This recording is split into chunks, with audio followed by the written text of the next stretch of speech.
Call the meeting to order. Just to note, the meetings may be recorded and posted on the Wheatland County website or via social media.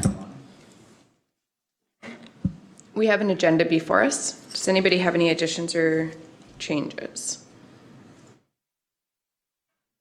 Under unfinished business or business arising. Sorry.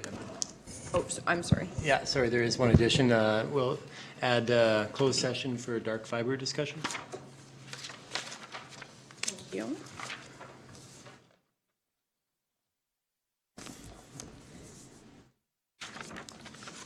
And under unfinished business, business arising, we have a few meetings to ratify. Does anybody else have anything else? A motion to approve the agenda as So amended? moved. Councillor Armstrong has moved. All in favor? Motion is carried. For meeting ratification,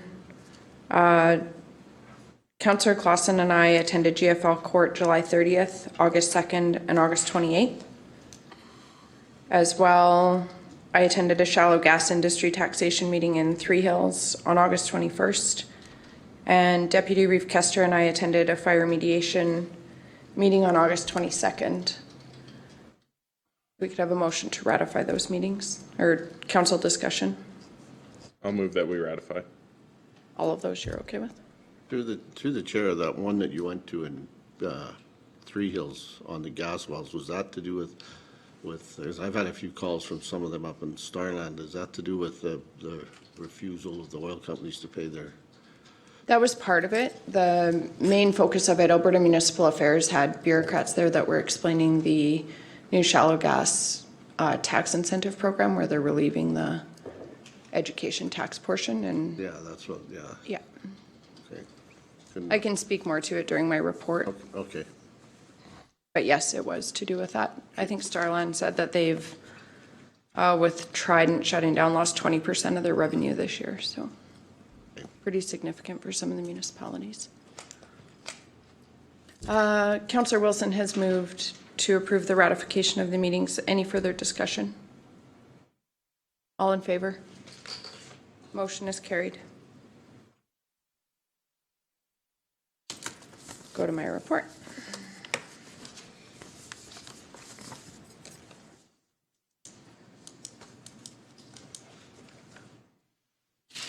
So as I stated, Councillor Clausen and I have attended Court of Queen's Bench 3 times for different hearings and court proceedings regarding GFL.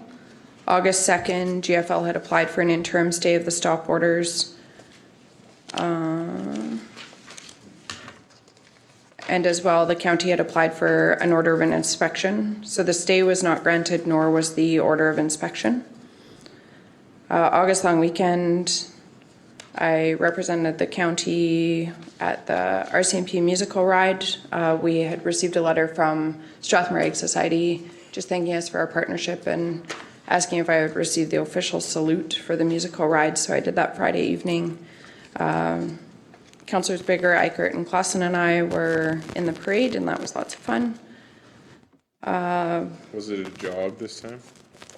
I didn't feel like we ran as much this time. There was more waiting. We once again did not budget candy well, so. I think we budgeted, we just didn't allocate it well. Yes, okay, Pretty hard to tell. true. We maybe should have done some interim reporting as we were circling the route. Pretty sad little people at the end. Also, library fundraiser, I attended the WID 75th anniversary celebration. It was really nice. They had it out at the Kleiber Barn. It was very nice. And then also attended the town of Strathmore in their booth just for the chuck wagons one evening. We had the Central Rural Municipalities of Alberta District 2 Directors meeting in Three Hills. I did present the 3 kind of more complete resolutions that we had done at that time, and as well brought up the issues with FCM and kind of rural perspectives. We had really strong support for basically all of them, or relatively strong support. A lot of people weren't sure what trans stores were, so we had some good conversation around that and, you know, their role in initially people were like, oh, we don't even use those in our municipality. And then as we talked about it, they realized that they do. So there was support for the Waste Management Assistance Program 1. There was a lot of discussion around the conducted energy weapon resolution, and with backing and the briefing provided by General Manager Boscariel, I was able to answer lots of the questions around training and risk and things like that. So there was a relatively high level of support after some of that discussion. I did bring up our issues with FCM. I think we get to that later in the agenda. I think staff did an incredible job, I think, just kind of balancing the different perspectives on that and putting it together into a document. There wasn't strong support necessarily for boycotting at the director level. There was more support for a proactive maybe education campaign around energy as well as rural perspectives and kind of Western issues. And then administration also put together very, very quickly the extended producer responsibility resolution, which we'll look at today. And I'm guessing that we'll have good support for that at the district meeting as well. On August 21st, in further response to Councillor Armstrong's question, I attended the shallow gas industry taxation issue meeting in Three Hills. There were representatives from Alberta Municipal Affairs who presented an update on the shallow gas tax relief initiative, as well as their thorough assessment model review that they will be undertaking.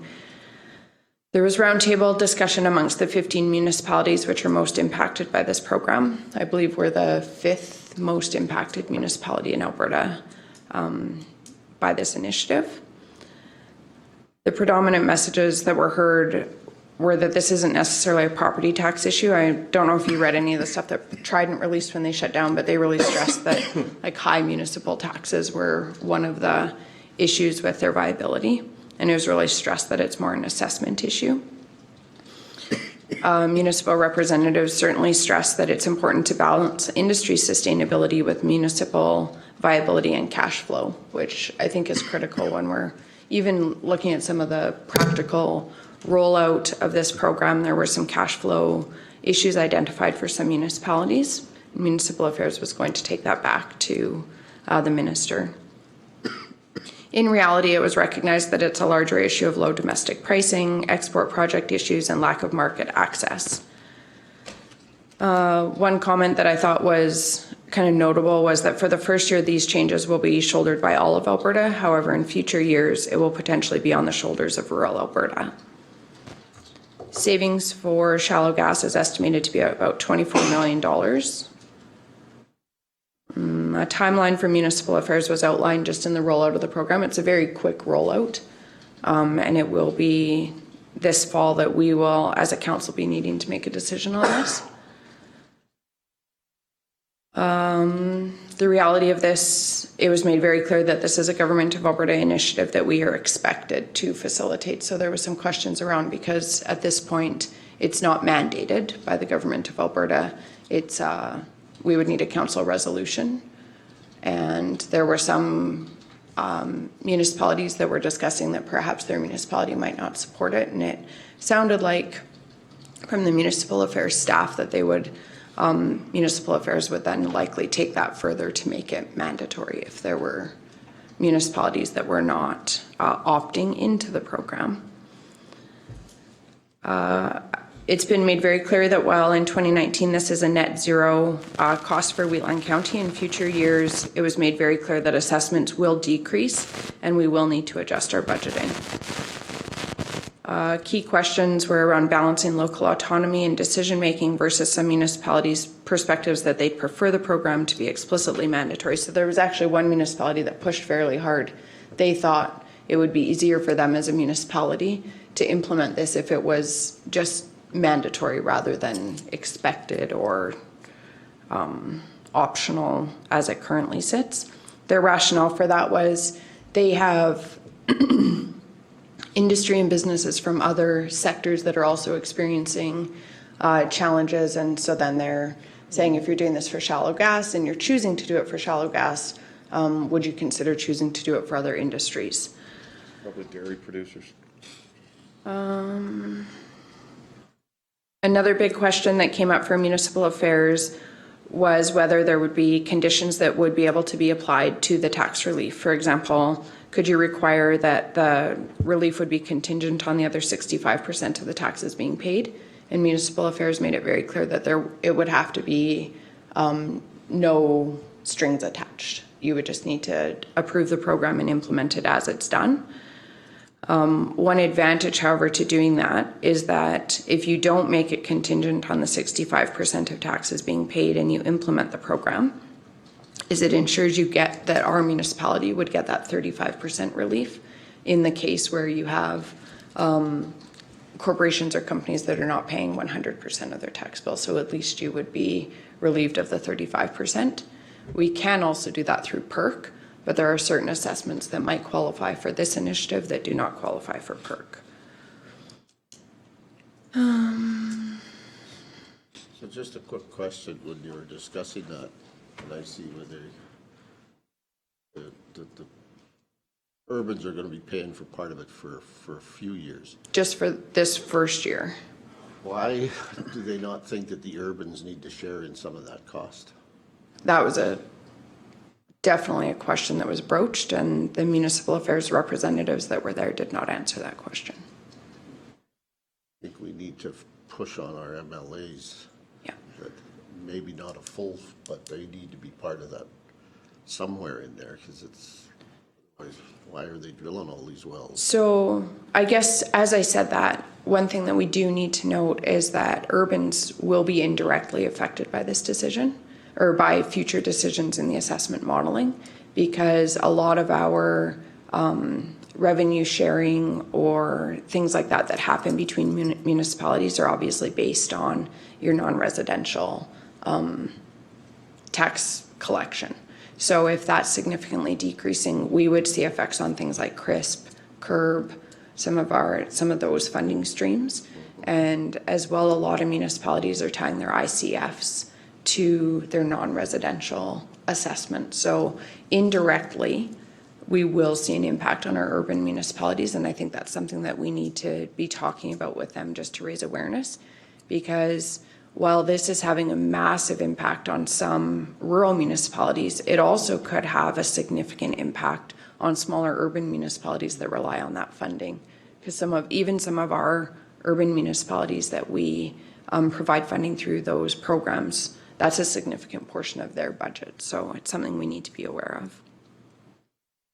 Another key consideration was precedents, as well as, like I already mentioned, implications for other industries and expectations around property tax payment in tough economic times across sectors. One thing that was brought up by several municipalities was the need for strengthening legal tools for municipal tax collection. So some rationale for integrating payment of municipal taxes into the Alberta Energy Regulator analysis that they use for licensing, liability assessments, and transfer of assets and licenses.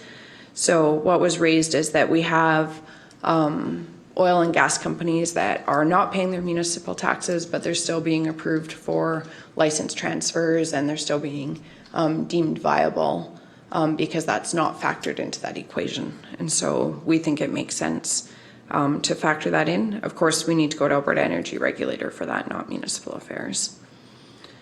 Another thing that municipal affairs stressed is that this is basically a short-term Band-Aid solution for some immediate relief for shallow gas. The longer-term solution is a total overhaul of the entire assessment modeling. Within that review, it will be inclusive of more than just the shallow gas sector. And they, rather than relying so much on assessment year modifiers, they're going to be building cyclical reviews into that assessment model. So I believe we're running off of assessments from, I'm not even going to say they're very old, the modeling and kind of the base numbers. And then they were using that assessment year modifier to kind of adjust for, say, changes in value or things like that. And so they're hoping to build that into the model. I do personally have some concerns around that, just when I look at other legislation that we're relying on that was also supposed to have built in, like composting is perfect. You look at the compost regulation, it's that, I think it was 2001, it was supposed to be reviewed for the first time. My understanding is it hasn't been reviewed. So if we change this whole assessment review for this current market, decrease everything, and that cyclical review doesn't happen, and assessment year modifiers are no longer as much of a factor, I think it could hurt municipalities the most. So, but that's total personal kind of ideas around that. Was there, sorry, Amber, was there any talk of the difference, the ratio between res and non-res mill rates? There was some discussion just around how municipalities are moving, like they're getting closer to the targets, but that this just makes it that much more challenging because of the difference in assessment. The representatives from municipal affairs, so it was 2 staff members, like the minister wasn't there, there was no kind of political representation, if you will. So it wasn't really addressed, it was just raised as another issue. So you mentioned we were the 5th municipality, confirm largest municipality to be affected, or was that on taxation or on assessment?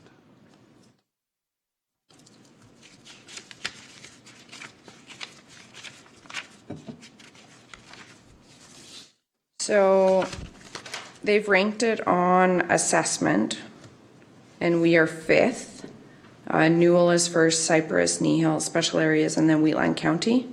And they've also given information on number of wells in each municipality. Looks like we're also 5th for that. And then they've broken out the education tax and the municipal tax portion. So our shallow gas well assessment, just for everybody's reference, is $184 million. And so we would be, the tax relief on the education tax portion of that would be $700,000 for this year. That we will not be, if we opt into this program, we would be opting to not collect from shallow gas producers, and then that would be not collected by the province for this year for the education tax portion. However, next year, the expectation would be that likely we would see the assessment on shallow gas go down by approximately that amount. Obviously, that hasn't been finalized. They did indicate that there may be other energy sectors where assessments may go up, but they didn't anticipate that areas that might go up would balance the areas that would go down. So in all likelihood, we would be looking at a decrease in assessment. Now, excuse me, did I hear that they're gonna, if we don't go along with this anyhow, they're gonna make it mandatory? That was a fairly strong message, yes. So why are we having this discussion? Because we are going to need to vote probably at our first September council. I just wanted everybody to be updated, sorry, not first September, I'm noticing that's today, probably at our next September council meeting on this, and I just wanted everybody to be apprised of the conversation that happened at the meeting, the different perspectives from different municipalities, and what municipal affairs shared. So, just so you have the background. But you're saying the Whether we school walk through tax that won't be door, we waived get after dragged the through first door, year. going through the Right, that's a 1 year. 1 year So, and I think the reason RMA advocated strongly for that, because so many municipalities are so far already into their financial year, tax assessments have gone out, we're mid-budget cycle, like to expect us to absorb that. Some of the municipalities, like Newell County, it's a $2 million part of their budget. Newell maybe doesn't, maybe that's not the best example. Cypress County is $2.3 million. Yeah, so it's significant for some municipalities. And even from a cash flow perspective, some municipalities were indicating it will be a real challenge just in when the taxes need to be paid and when they're collected and just the timing of it. So municipal affairs was going, I don't think that's as much of an issue for us, but I agree it needs to be an advocacy point with our MLAs, definitely something we need to talk to them about. And for me, it is balancing because obviously it benefits the province if we're improving sustainability of some of our energy companies, but we can't do that by compromising municipal sustainability. So, I don't know if it's time to bring it up, but it irritates me to say the least. For years, we've been asking for a split mill rate. No, we can't touch it. You can't touch it because we had a time when gas was $14 a BTU and everybody was paying it and the sky was bright blue. We had businesses that were suffering, but we couldn't transfer any of that help to them through taxation. And now they're suffering and the province jumping up. It's effectively a split mill rate. No, they're just going to adjust the assessment. They're already assessed at 70% deduction. But they're just going to give it to them. So that's why I asked about our 5-to-1 ratio. We're low, I'm thinking. And when we do in our budget, I would expect that staff would give us what all these other 5 municipalities are in the province, how we stack up against this ratio differential. If we're at 2.5 or 2.6, I just forget. It's something I always Yeah, keep that in the sounds back of my about right. mind. There are municipalities out there that are approaching the 5. So if there's you're still taking a municipalities 5, that are exceeding it, actually. yeah, if you're doing the 5 differential on your assessment, oh, we lost $1 million, but if you're only taxing at half the rate, they already were getting a good deal here, and we're just getting lumped together. So maybe we should be looking at leveling the playing field, and maybe I'm against it, but maybe we should be looking at making our taxation rates the same as our neighbors in the province. We were trying to keep it low for businesses to come in, but what's going on here? You just monkey with one little pin and you expect to fix it, and that's not going to work. And like you said, they monkey with it when times are bad, but when times are good, what's going to happen again? And nothing else. It's the same when I negotiate for my lease rents. When times are good, oh no, you can't look at the price of gas. It's the effect it has on it. Nothing goes up. Now that the price of land and everything's gone up and you want to increase, oh, we got no money. And so nothing goes up again. So just my thoughts. Yeah, I totally agree with you. And once it's in there, it's going to be twice as hard to get rid of it. Yeah. Even if times do get better, they're just, yeah. And I guess too, you'd said that a lot of our agreements are hinged on our non-residential taxes. We have a couple of them, our fire funding and our CRISP money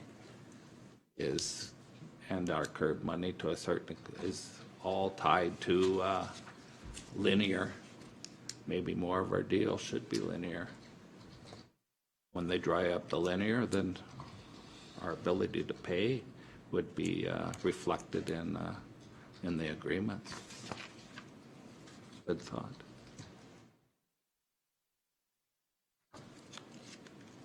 So basically, it's just for an update right now. Municipal Affairs did indicate that, like, the documentation will be being rolled out to administrations and then coming to councils for resolutions. So I did notice in the newspaper, the article in the Times a couple weeks ago said the counties of Nehill, Newell, Starland, and Wheatland are included in the municipalities offering the discounted tax rates.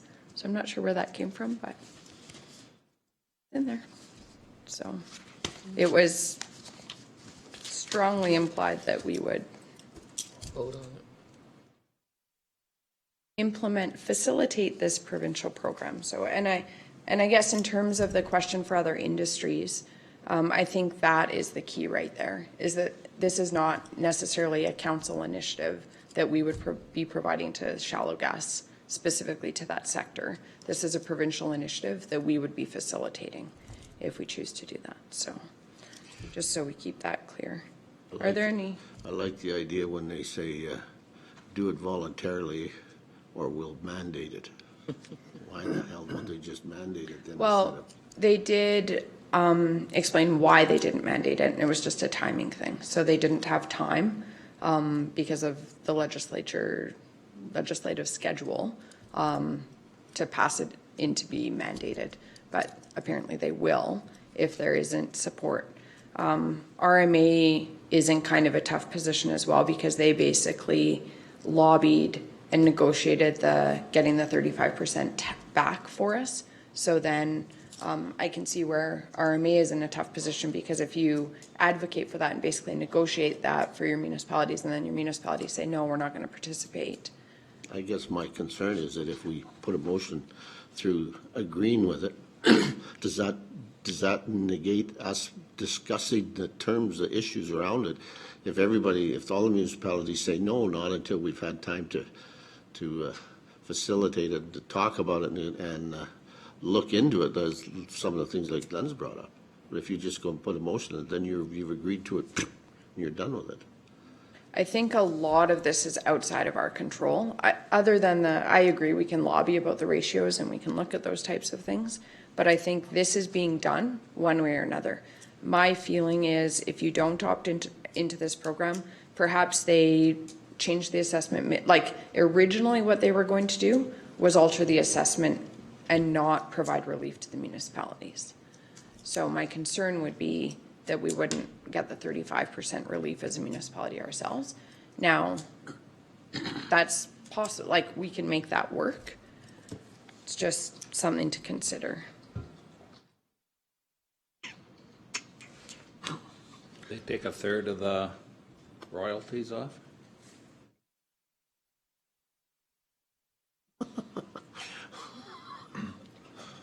I honestly believe that we should think about voting against it, just to force to see what they're going to do to us. And so we can have those discussions. Let the optics be that they are picking on the rurals. They're forcing us to do this stuff. They would never force the big municipalities to do this. Well, and I think, mean, and I understand that you're gonna fight with the first year we're gonna get relief on it, but we're admitting that we're gonna do this, and this might not be the best. I mean, we have not. There's no way we've figured out how this is gonna impact everything. I mean, I understand. I mean, we don't have a choice here. Like, you either do it or we're going to force you to do it. I think we're better off if they force us to do it. At least then we've got a way to stand up and fight for it. We can take them to court or whatever you do with these guys. We can take them to the public court anyhow, court of public opinion, that you're forcing all this on, mostly like a large percent, like it's all rural. I mean, the optics on it, we can make it look really bad, like for the government. And do they want to do that? Because they love the farmers. They love rural Alberta. So just my 2 bits. I guess the only comment I would make in regard to that is I don't think you can necessarily look at this as picking on rurals. Like what they're saying is the assessment is outdated. The assessment is not keeping up with like the devaluation of their assets, if you will. And so you could look at it as the municipalities have benefited from that, like as those assets have depreciated beyond what the assessment model accounts for. So we voluntarily do this. If the government is forced to redo the assessments, what does that do for everybody else out there, that every other municipality saying you're changing the assessment on this, why don't you change the assessment on this? Because this is hurting us and all this kind of stuff, right? So there are further phases to the assessment review. So the first phase is looking at wells, pipelines, and M&E. And then phase 2, they're looking at rail and telecom. And there was, and I hesitate to even mention this, but Alberta Beef Producers has also requested a reassessment of farmland valuation because that's based on a 30-year-old model. So kind of, and at this point, the government of Alberta did not talk about that. That was from another municipality that just said Alberta Beef Producers has raised that. And I'm not sure why they would raise that. But it's not like this is exclusively looking at shallow gas at this point. At this point, that the first focus is going to obviously be on the energy sector, the wells, the pipelines, M&E. And then they said the next one will be rail, telecom. And their rationale is that they are trying to make the whole assessment model just more accurate. Well, if they do all them and change them, then they'll have them on their side when they decide to take on agriculture. They will look at ag. Yeah, they didn't say that they were going to, but this is not exclusively an energy sector that they're looking at. They are looking at assessment, and that's where they did talk about certain parts of a sector, assessment may actually increase, certain parts of a sector may decrease. What they are purporting is that they are attempting to make it more accurate. So where I think we really need to focus our lobby efforts on is that cyclical review is built in so that if we do, for example, lose the AYM, we don't get stuck with assessment that's done right now. Because I think that, like, it's to what Deputy Reeve Kester was talking about, we can't set the assessment when things are bad and then not have any advantage when things are better. One municipality went so far as to say, like, there are municipalities that have been offering tax relief already. Over the last few years, they've just done it as a municipality, like a local decision. But one thing that a couple other municipalities noted is that we offer this relief when the industry is in trouble, but we don't necessarily have them knocking on our door saying, like Deputy Reeve Kester said, times are really good, our prices are excellent, Yeah, what did Brazeau County do? They did something last. They've been doing similar to this. They've been doing some relief already. I don't know if it was the full, I don't know the They went percentage. right across the board, I think, this last go around, if I remember it, but I can't remember what it was. And there are a few and there are also ones who have been doing kind of some case by case agreements with companies and things like that, so. Well, I have trouble with this, you mentioned they're looking at rolling out further stuff, so I'd rather see the whole plan before we vote on doing any of it, because if they're gonna look at other things, it affects us in our budget even more future down the road, if they're looking at telecoms and rail and all that kind of stuff, and maybe some of our industrial sites.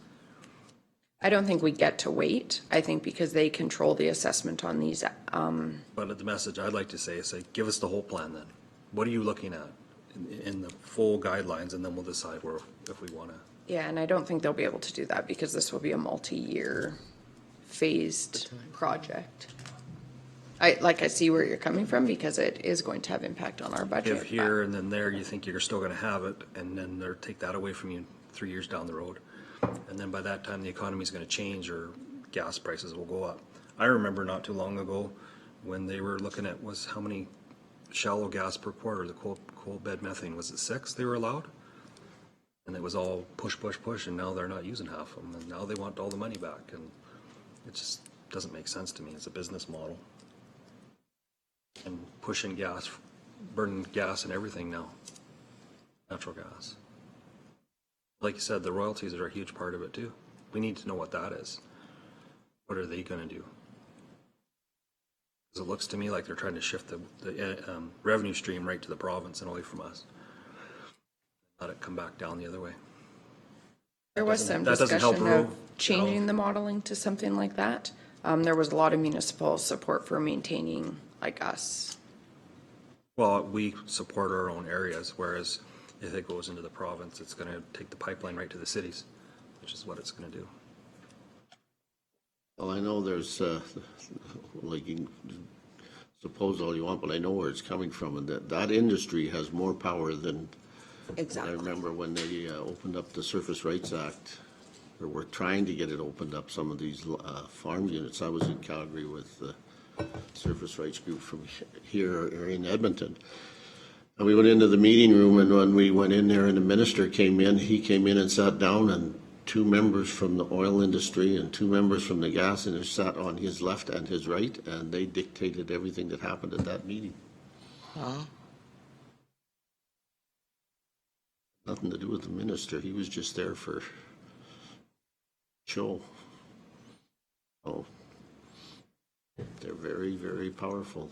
It is a powerful industry, and it is also an industry that has benefited our municipality for a long time in our province. So I think we want to do what we can to, I think the reality that the province is looking at is without some kind of changes, we would have seen cascading effects like we did with Trident. And there's lots of philosophical conversation we can have around that. But I think if we stay focused in on what our role in this is, the provincial role is the assessment. That's mandated. That's their kind of within their scope. So we, I think I'll stay up to date. RMA has indicated that they'll be keeping us up to date on their advocacy efforts. And if we need to, we'll meet with the municipalities as well. And administration will be keeping us up to date as they get information on the program. So I just wanted some of that background out there so that everybody was aware where some of the other municipalities stand and what decision we'll need to be looking at. Lastly, Deputy Reeve Custer and I attended a fire mediation meeting. We went through the mediation process, clarified some key issues to be addressed, and prepared the next steps. And we'll share with you more as we go through that process and where it's going and as the kind of process gets finalized. Also had a dark fiber meeting in Brooks and a Marigold Library board meeting in Bicycle. Does anybody have any questions? Just one, were you invited to the Rosebud Theatre I was, on August 1st? no, I just went. Just went. So I'm just curious why you would include it in your report. Just to share something in the municipality. I was invited the day that they had the opening night, but we had the graduation at Wheatland Crossing, so I couldn't attend. So I told them I'd make sure that we made it to the shows later. You know, I just report on council doings. I don't. I'm at council's will. I do like to try and attend events and activities throughout the municipality when I can, or in other municipalities representing the county. So I do include them just because. I do the same thing. Don't include them or do include them? No, I show them. I just, and sometimes they're even on my timesheet, but there's an NA beside them. Yeah, and that's, Margaret had said I could put them on my timesheet and just put no charge, but I just put them in my report and then people can know what I've been up to. So the day I went to Rosebud, the president of the RMA was there. Oh, attending the- nice. Yeah, he was camping down there. Oh, that's awesome. Yeah, Yeah, obviously, I'm not charging for the rodeo and the theater and things like that. I just like to share fun things and like interesting things in the municipality or times when I can represent our I think a council. lot of the public read through these, and I think it's more for their benefit than it is for our benefit. We know what we're doing, but this is more for the public's benefit to know what we're doing outside of, that ties in with council Yep, doings. I do I that too. don't think it hurts. Okay. Just I'm not like, I don't know the percentage. A large portion of what's in this report is not being charged for. It just was out of interest, so you know what I'm up to. Some of it I would do whether I was sitting at this table or not. Some of it I absolutely would not do if I was not sitting at this table. So the theater I would do anyways, but I will move acceptance of my report. All in favor? Motion carried. Deputy Reeves report. I only attended 2 meetings for the month, so there was a council and the mediation meeting, so you reported on both, so nothing different. Motion to approve Deputy Reeves' report. I guess Glenn can move it, sorry. Yeah, we'll move that if it's. Any questions? All in favor? Motion is carried. Division 1 report. As I said previously, I don't think it was pertinent to have 2 lines on a piece of paper in your guys' package, so as I just attended council and MPC, I don't know. I suppose that's a tiny report, but I'll move it. Any questions? All in favor? Motion is carried. Division 3. Yeah, it's short too, but I'm hoping that everybody can attend September 4th, tomorrow, 2:30, at the county office for the branding session follow-up. And I move my report is read. Any questions? All in favor? Motion is carried. Division 4. I also only attended 2 events, but I did a deep study on the amount of paper that is involved in putting an online report in, and it's absolutely none. So I didn't believe I wasted a lot of energy, so I submitted my report. And having said that, I will move my report as submitted.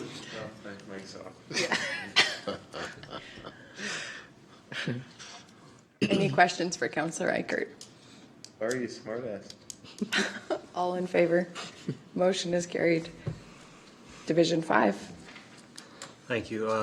Just in addition to there, also they attended the Court of Queen's Bench for August 28th, because that was announced later on in August about, so. Yeah, that's Interesting, not on my the process report. is very interesting, and you think what's gonna happen, what happens, and how much work goes into big files, and the judge just kinda goes, yeah, I may have read that, or this, and they make a decision. It's just astounding to me how courts work. But I do feel that we're in the right path. And, yeah, the other was a council meeting, and that's about it. Move my report. The last judge meeting last week, what happened there? I never. I have Basic- my notes too. Yeah. In a nutshell, it was GFL's appeal to, was they were hoping to get Justice Ho back to talk. And Justice, what was his name again? Justice Rook. Rook heard said, no, I'm the judge case. that does these things. He was very abrupt, very short. Basically, GFL did all the talking. Our guys hardly said anything, but at the end of the day, he upheld the county process and gave them October 30th and 31st to appeal on, what was the name of that again? So the October 30th and 31st will be the judicial review. Judicial review. So that's been scheduled. That basically sees where, if we're within our lane. Okay. Yeah. And in the meantime, they can still keep working, or they can't? No, Justice Rook made it very clear that there are appeal processes in place and that there are orders in place and that they should be being adhered to. Okay. He reiterated what Justice Ho had stated on August 9th, or August 2nd, when she denied the stay. So he said that all orders absolutely should be being complied with from August 2nd for sure on, if not from the date that they were issued.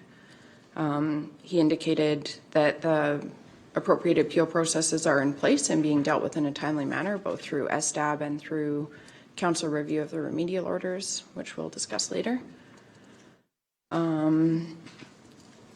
GFL was asking some questions around some of their perceived inconsistencies between the 2 orders and inconsistencies between Justice Ho's decision to deny access, and Justice Rook clarified some of the remedial order requests for information and clarified that that is not part of Judge Ho's denial of access, that information, and you can correct me where I'm wrong, that information is very different than access, and indicated that GFL should be providing any information on a go-forward basis for the reports that were requested by administration as part of the orders.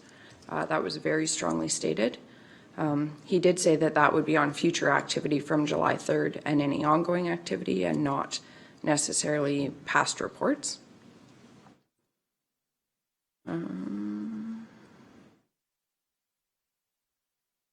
He indicated that issues around jurisdiction process, the investigation, will all be looked at during the judicial review. He did give GFL the option to abandon the appeals. More of a suggestion to them. Yeah, he gave them the option, I would Yeah. say, if they didn't agree with that process, but that the court was directing those procedures to proceed. That obviously, his words were he was like, Justice Ho wasn't stopping the train and he wasn't either. So he wasn't staying those processes. He reiterated that. There was some discussions around contempt and whether Wheatland County would be bringing application of contempt to the court for the potential kind of ignoring the orders. So that's something that the county will need to be looking at. But he made it very clear that none of that was being addressed that day, as well as any of the issues that will be addressed through the judicial review.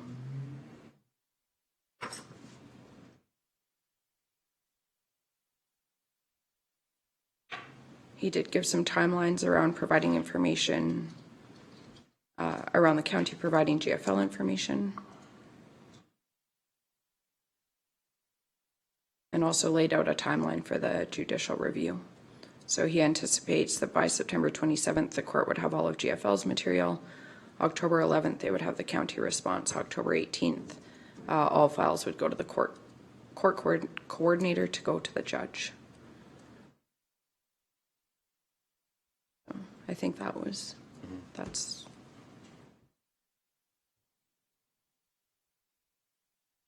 I don't think it could have turned out better for us. We're still on track then. Yeah, he was very to the point. He Yeah. pointed out some things that could use some clarification for us, but, And we'll have further discussion when we're doing the remedial order review this afternoon, forming our decision, so. For the most part, not a lot was decided except the scheduling of the judicial review, so.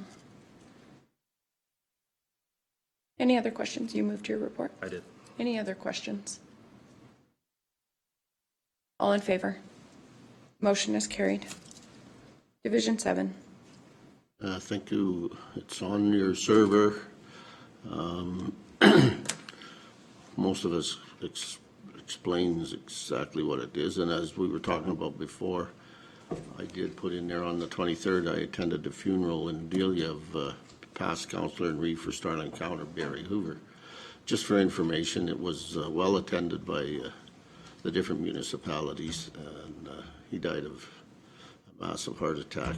He's 62 I think it was. So just for information. Sewa, we are meeting in Olds on the 20th, I guess, 20th of this month. Should be an interesting meeting. Our project lead, Paul Ryan, between now and then is going to meet with the municipalities and explain why they didn't get the shortlist 2 sites.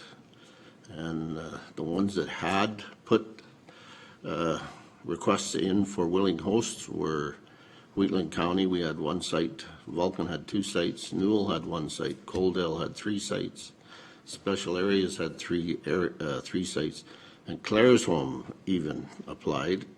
They were members a few years ago, but they haven't been a member for 2 or 3 years, but they still thought they could have the site. So anyways, Paul's meeting with them. HDR and Paul are meeting with the shortlisted candidates on the 19th, and hopefully there will be a report to the board on September 20th. And Paul has been meeting with MLAs, very positive meetings that we couldn't get with the past government. We couldn't get any meetings with them, and these guys are more than willing to meet with us, and they've all been positive. We're hoping that the exec can meet with a number of MLAs when we're at the RMA this fall. Everything's looking positive, so. Just for clarification, those municipalities you named didn't get the short list?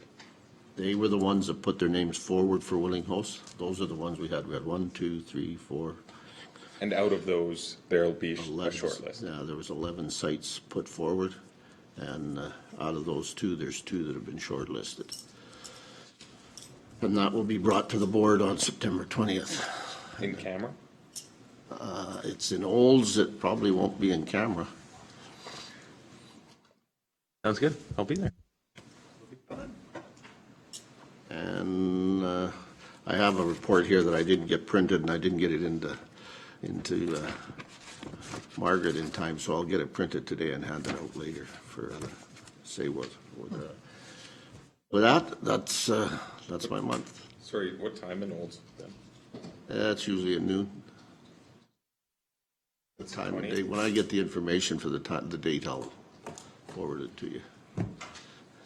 And as Tom said, I did debate whether I should put it in writing, but when you put in 2 pieces of information or fill the page, you're more efficient if you fill the page. Otherwise, you're wasting a whole page of paper. So Exactly. my cousin, I guess it was, used to do Ray schooling in Hazard, run a hardware store in there. He would take the old ticker tapes when you run them through for the money. When it was done, he'd studiously re-roll them backwards and put them back through the machine. Backwards. And he would, if you charged, he wouldn't give you a bill if you went in today and he wrote down 30 nails. Yeah. You couldn't get that bill today if you were charging it. You had to wait till that paper was full, and it could take 3 months or 4 months. When that list was full, you got the bill. That's awesome. So I anyways, did pass on our condolences to the CAO and Deputy Reeve of Starland as well. Their Reeve is in the hospital as well with some pretty significant health issues also, so. Yes, he was. So that's my report. Excellent. You're moving to approve it? Yeah, diabetes, he might. Weren't sure if he was going to lose a toe or not, but. Yeah, that's what I heard too. You've moved to approve? Yep. Any questions? All in favor? Motion is carried. I see your 10 o'clock appointment is here. Are you okay if we start a few minutes early? Sure. Okay. 5-minute break.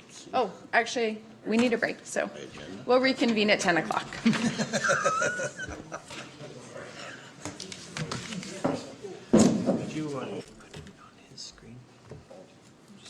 Just get everybody to turn your microphones back on. I don't want to. All right. We'll call the meeting back to order. We have a 10 o'clock appointment, Mr. Eliak, regarding some wastewater concerns in the hamlet of Rosebud. Good morning. Morning. How you guys doing? I'm here to try and discuss. Whoa, that's crazy. The septic system for my property, and not just my property, but there's other low-lying properties. There's Ray Wall, who I'm sure you guys have met before, somewhere down in here, and there's the Man's, which I think is owned by the church here. So we're the 3 lowest properties in town. And so Ray, I don't know if everybody read the letter that I gave. Should I just read that again? Or is it fresh enough for everybody to kind of know what's I think we what's should going all on? just have recently reviewed it, so. Okay, so we're on the lowest part of town. And Ray has had a history of replacing pumps and fixing things. He said he had a regular pump, like what 99% of people can just go to UFA or Co-op or whatever, pick up a septic pump for your septic system. He said that lasted a couple months before it was done. And then he's replaced that with like $1,400 pumps that are, you know, supposed to do the trick. They last for about 3 years. I talked with Bill Ham, who lives up on the hill up over here in one of these houses just past the inn. And he says he went into, I think, Canadian Tire or some place and bought the cheapest 1/2 horsepower pump, and he's never had a problem for the last 10 years. Never had a trick. Well, Ray put in the biggest pump he could find from Co-op, and it lasted a couple months, and then he puts in $1,400 pumps. They last for about 3 years. Not to mention the amount of electricity that it takes to pump that much longer, that much harder. And so my problem is I've lived in Calgary, I lived in Crossfield, I've talked to lots of residents of lots of other places.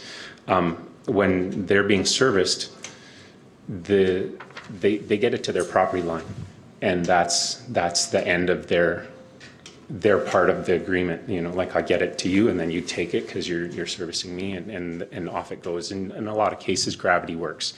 It goes away and they design the system to all drain to a point, and if it's too low, then from wherever that is, it gets pumped up. But in this instance, it's up to Ray or the church or me to pump it all the way up to about, probably I would expect the Merck, which ends up being like a quarter of a kilometer uphill. And so that's our problem now at expense. And I asked for help from the county, and they said, yeah, we'll take it to our engineers, because what I thought is that I saw this problem coming a little bit after I had bought pumps and stuff, and I thought, well, if we could just get it to the RV dump station, at least that's lower. And you've already got a power meter there, and you've already got a really large capacity there, so that even if your pump was down, I could still pump into that tank for a long time before it became a problem. And I thought that makes the best lift station point, where I'm not going all the way up the hill. But for now, we're supposed to push it all the way up the hill. And I asked the county for help. They said, yeah, we'll send it to our engineers. And I expected they would try and figure out the feasibility of getting it to that RV dump station. But no, they said, well, here, what you really need is this pump. And they suggested a pump and said, this is what you want. And I said, well, that sounds really awesome. It sounds almost too good to be true, that it can be that efficient compared to these other pumps that are available. And sure enough, I look into it, and it's an amazing pump. It's great. It only costs $9,000.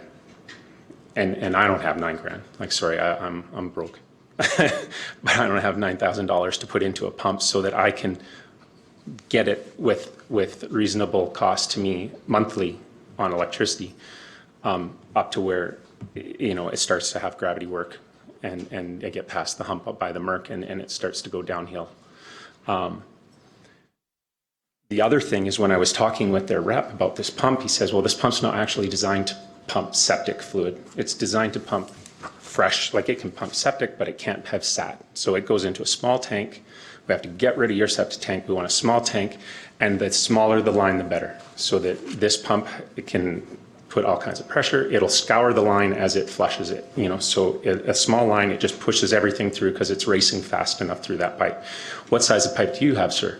Oh, I have a 2-inch line. He's like, that goes into a 3-inch line once it hits the ditch. Whoa, sorry, this isn't going to work for that, because what will happen is this pump's designed to grind up everything, and in its small form through a small pipe, it'll push it through. But in a big pipe, it doesn't have the velocity to push through the line, so it'll settle out, so you will fill that larger line up with sediment. So it's not ideal for what you're doing. I'm like, well, let's say I'm not pushing anything. I won't push solids. I won't grind anything. Well, it's like, yeah, it'll work, but the problem is now you've got septic water where it's become septic because it's been sitting, and we will not warranty the pump. So I buy this $9,000, it's a $4,000 pump and a $4,000 and some controller that is now void warranty. So I'm paying a whole bunch of money to have something that they say can't handle those conditions very well.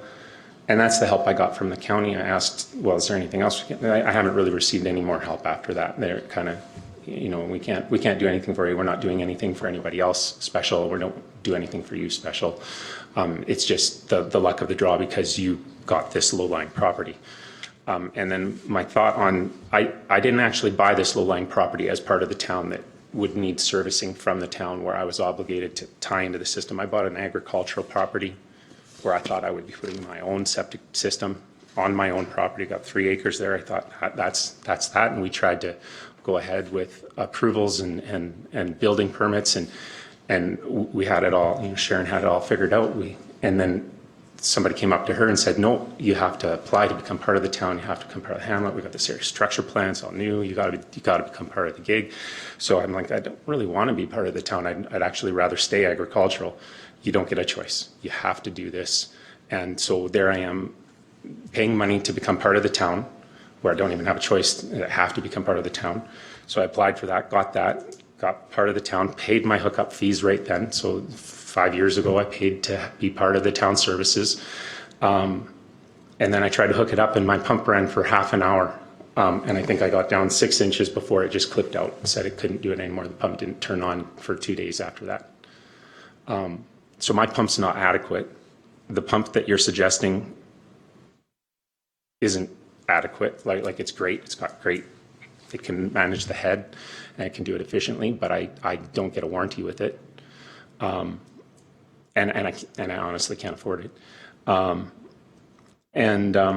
I just don't think that's quite fair, where I can have residents that basically get it out of their tank and gravity takes it away from there, and that's fine for them, but I have to push it 1/4 of a kilometer through town. And I just think I should have to get it to my property line like everyone else that's up in town. I don't understand how it's right that I'm kind of stuck with the bill. And I've kind of felt stuck with a few other bills. I'm building a bigger house. Well, your capacity would be better if you had a larger meter. I'm like, yeah, I'm going to be using more water. That's true. You know, you're going to be making more taxes from that water. I'm going to be making more property tax for my property. But I had to buy my own meter. I had to put in my own water line so that I could get metered and pay. So I had to pay for the meter. Everybody else gets a meter for free. But I pay whatever, $1,000 for mine. So I'm kind of tired of where I'm getting kind of serviced, but I feel like I'm getting screwed instead. And I'm hoping that you guys could help me out on that, and we could either figure out a pump station wherever. However, my suggestion again was the RV dump station, because you have a power meter, you're not paying your monthly fees. To have a second meter somewhere else, to have a pump station, it would be more convenient for me if there was one basically out in my ditch. That would be the absolutely lowest lying area for Ray, the Mans, and me. We would have more head to go to the RV dump station, but that to me, in the long run, you're already paying for that meter head that you've got there. You already are going to have pumps in that system. You've got an overflow capacity that accommodates a problem. And then when you tie that RV dump station into the system, you run 2 lines. So I just pump through the existing line, and instead of continuing up the hill, I go over to the RV dump, and the RV dump takes it from there and pushes it back and up the hill, so that the bulk of the effort is accommodated by what you guys will already be doing there. And then me, Ray, and the Mans would all pump to the RV dump station. And that was my sort of simple, acceptable. In fact, I talked with a directional drilling company, figured for about $25,000 I could straight shot it to the RV dump station, kind of go right under and past everything and in. Because he said he can hit a 1-foot spot. You know, if he knows what the obstructions are, he can maneuver it all. At that point, my line had failed, and so I had to put in a new line from my tank to the curb stop. And I thought, I'd rather put the $5,000 I need to do that. I'll support my portion, you know, put $5,000 or $10,000 into this straight shot to the RV dump station. And that was when I had started talks, and then they came back, we'll buy this pump instead. So I don't know what next. That's the information. Any questions or suggestions? Anybody have any questions?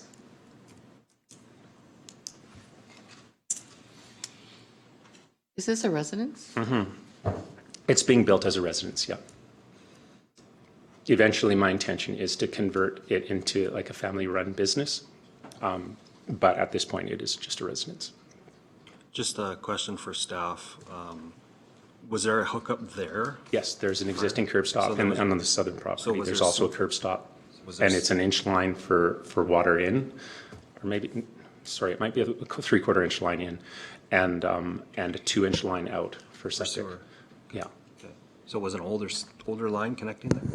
It was original. The person that owned the property, Don Turner, helped design, and then, I don't know if he was involved he was involved in the design of the system originally and made sure it came to his property when he was a part of that. So good kudos to him.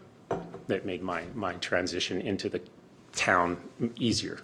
It made it actually able for me to build because I had existing curb stops. So I kind of, what Ray nightmare has been for him to hurdle the not having a curb stop, I avoided with that existing line.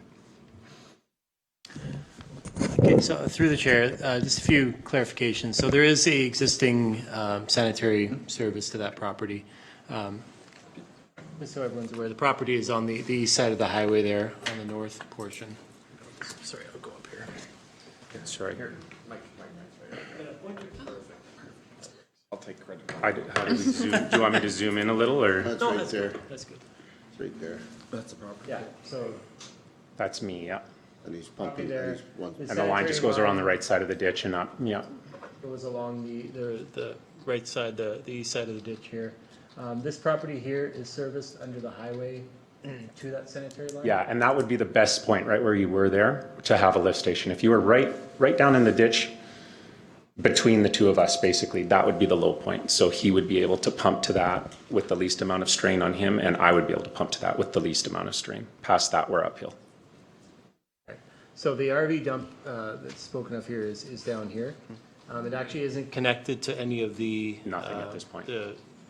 The hamlet connection right now. Until we have a final wastewater solution, we weren't permitted to connect that RV dump. So the line is run to here, but it's not, it's severed from the existing service line there. So as of right now, this property pumps into here. This property pumps across and goes up to the hill here, and then Mr. Elliott's property is right here. So when we first were made aware of this, we did do some analysis with our engineers just to kind of get a high-level review of what was necessary, what was needed there. The pump Mr. Elliott is speaking of is basically just a suggestion on the type of pump, the brand of pump we could purchase to hopefully resolve that issue. And cost to run wise, it seems amazing. Cost to buy, it seems amazing, but the other way, you know. Right. Yeah. So that was just a suggestion for looking at the whole system. I'm not sure if all council's aware. The Hamlet Rosebud is kind of a unique system. It's a low pressure wastewater collection that only collects the effluent. Unlike any other hamlet we have really in southern Alberta, it's a low pressure system that goes to a communal, right now a communal septic field. So everyone has pumps and septic tanks on their property, and they all pump into a low pressure system, 3-inch pipe that collects and distributes there. So because of that, depending where you are in the system, there's the higher, because Rosebud is so different elevations throughout the hamlet there, depending where you're located, you may have higher head to cover and higher pumping requirements because of that. So a lot of the main line does go down the road here, so everyone north of that basically is almost pumping downhill, which is what Mr. Yeah, Elliott it's like pouring your cup out of your tank. you're done. lower pumping costs. Everyone south of that does unfortunately have higher requirements to get their sanitary up to that line. So yeah, I just did a quick review of other. So actually, when we put the tender out and constructed that RV dump, we did require a 1 horsepower pump, and looking at the overall cost, that is around $1,500, $1,200 to $1,500 is what it retails for. So we haven't done a full analysis on Mr. Elliott's property. We weren't requested to yet, and basically we have left it where to put it into the system there is ultimately the landowner's responsibility. So just a little bit of background on where we're at. And I am the lowest lying property. My head is in excess of 35 feet ahead to get it to where they think gravity starts to be on my side. At this point, everything that, it just weighs on me. Like if my backflow lost, I'd have a lot of crap to deal with flowing into my property. There's a lot of water in that 3-inch line. well, through the chair, just so I get it straight in my head. Dump station on the campground goes across the road, drains across the road, then gets pumped from here up. That's the dump station. Yeah, it'll probably pump down the road and join in You can have one too. somewhere in there. But it's on the other side of the road, over on this Yeah, side of the road? it's like a side road to Not in my the, eyes. to the elevator, towards the And then elevator. it pumps from there up to the, up here. Yeah. So Oh, sure, they gave me one that doesn't. I don't understand all that. So why do you need a separate line going up here? Why can't you just dump into here? I do dump into there, but it's 35 feet ahead to get it to the top of the hill. The RV dump station's a lot lower lying. And the only reason I suggest that is that I'm frugal. I'm a cheap kind of person. I try to think what was the most economical way to approach this problem. And you've got a pump, you've got a meter, you've got capacity. Putting in a pump station that's better situated for me. If I was selfish, I'd say I want it right outside my door. I don't want to do any extra work. put in another meter. I don't care that you got a monthly bill for that meter. I don't care that you need a whole nother pump and system to do it. I just want I want the most benefit for me. The RV dump station, that's all redundant. That's already occurring. You're already going to do it. I'm not adding any great expense to the county, to my taxes, to the future, to an ongoing expense every month. I'm trying to utilize something that's already there, going to be there, and work with it. And that was my approach of suggesting the RV dump station, because we just have to get a line to it. So it's one extra line for about, I don't know, 100 and some feet, wherever the edge of the road where my line goes past, to where they're going to tie in. Instead of one line, you'd put in two lines, one that feeds back to the tank, and then from the tank out, instead of their tank adding to my tank. Yeah. A question for administration. If I were going to buy a lot in Rosebud and build in Rosebud, I would be required to put like anything new construction, I would be required to put in a septic tank that, like, and not a field, but the tank itself, like a holding tank. So that is the way we're going to pursue this going forward, even though we're putting in a $3.5 million wastewater system. That's correct. So through the chair, the system right now, we have looked at gravity systems and lift stations as a replacement, and possibly in the future that is a route we may go, but not in the short term. The system is actually operating quite well in town. Those pipes, the pipes have not been overrun with sludge. They're operating, for 25 years they've been in, and they're operating quite well. The system failure was the septic field. So once we have that resolved, and the collection lift station, and then up to the lagoon, ultimately, the system will be, I don't see a need at this time to replace that into a gravity system. Yes, it is an additional cost for the landowners there. We've taken on some of the responsibility of that with having the tanks pumped out and that sort of thing under our purview, but at this time, I don't see a need or requirement to have that replaced. So originally, the Turner property, Had its own septic field. It was agriculture. It was not tied into the system. and you can't utilize that now because it's within the hamlet boundaries. I was forced to not be agricultural. I wanted to be agriculture. I did not want to be part of the system. The system was broken already. I didn't want to be a part of it. The two questions, and this is not my area of expertise, so they might be ignorant. The pump that is currently in the RV, I think the RV dump station is tank. pumped out. Like they have a truck come and drain it because I don't think it's pumping anywhere because it's not tied into the system until the system's up and running. is that accurate?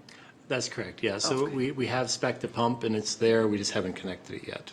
So we don't know if it would be sufficient, that 1 horsepower pump. It was designed for that, and for the head that was off of there, I can only go by the engineer's recommendation on it, so. And Ray Wall has a similar sized pump for his residence. It lasts about 3 years.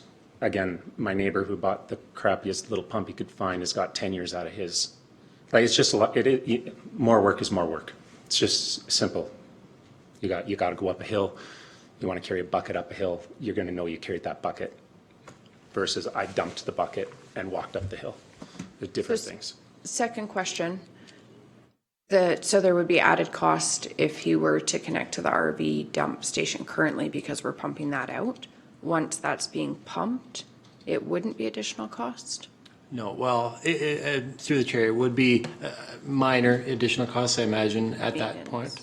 The question is basically, as Mr. Elliott points out, about 25, our estimate's about 30,000 to have a separate line run to that for this No, residence. so that was a direct straight shot from my property. To do it from where you're already going to be connecting a line in, it wouldn't be that much because it's a shorter distance and you're already running one line there. You'd be putting a twin line in instead of a single. So like the cost to go from the RV dump station to the line existing, like if I could, right now we got a line that goes straight through. If you severed that and put a 90 and I, instead of going up the hill, it never went up the hill anymore. I just went to the station and then the other one went and where it teed off before it just did a 90 and it carried on. So you're adding one line for half the distance because from me to the RV dump station versus me going halfway to the ditch where the RV dump station will connect. Your finger doesn't. Yeah, it doesn't go anywhere, sorry. Okay, so currently I'm here. I was saying if I did a straight shot kind of right across, I would be about 25 grand to get there. But now I would be going up to about here where you're already going to be connecting. So I'm kind of meeting halfway. You're going to put a line in from here to here. Instead of one, you put in two. So that secondary line right beside the other one, it shouldn't be 30 grand for that one line when you're already putting in one. You have the equipment on site. You're utilizing, you know. Just through the chair, there is no existing line right No, here. but Or there sorry, will be. Sorry, there is an existing line right here. We've already installed it. We've left about a 3-foot section Oh, so it's already installed. right here. So then you do have new maybe equipment on site then? 5-6 grand to connect that in the future, and then we would be operational. So what Mr. Elliott is speaking about is putting another line in here, which would be an additional 20 or 30 grand to put an additional line down to that tank, because the line is in there, we're done. Sorry, I didn't realize you had already installed the line. Yeah. So there's currently line from the RV dump station. Can you just show where the RV dump station line goes? I'm trying, is- you've RV probably dump station's already there. shown. And it goes along the road and probably connects Okay. like that.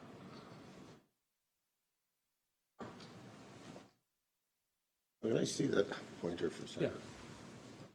Yeah. Oh, on this side of you're the only Well, I have two properties there. So when I develop my southern parcel, I have another problem. And There's no that one, those are development that's the most low-lying property, and then both of them are mine. no development there though. Not yet, not currently, no. There is a curb Only stop. one on that side Yes, is your property here. that's right. I'm the end of the line.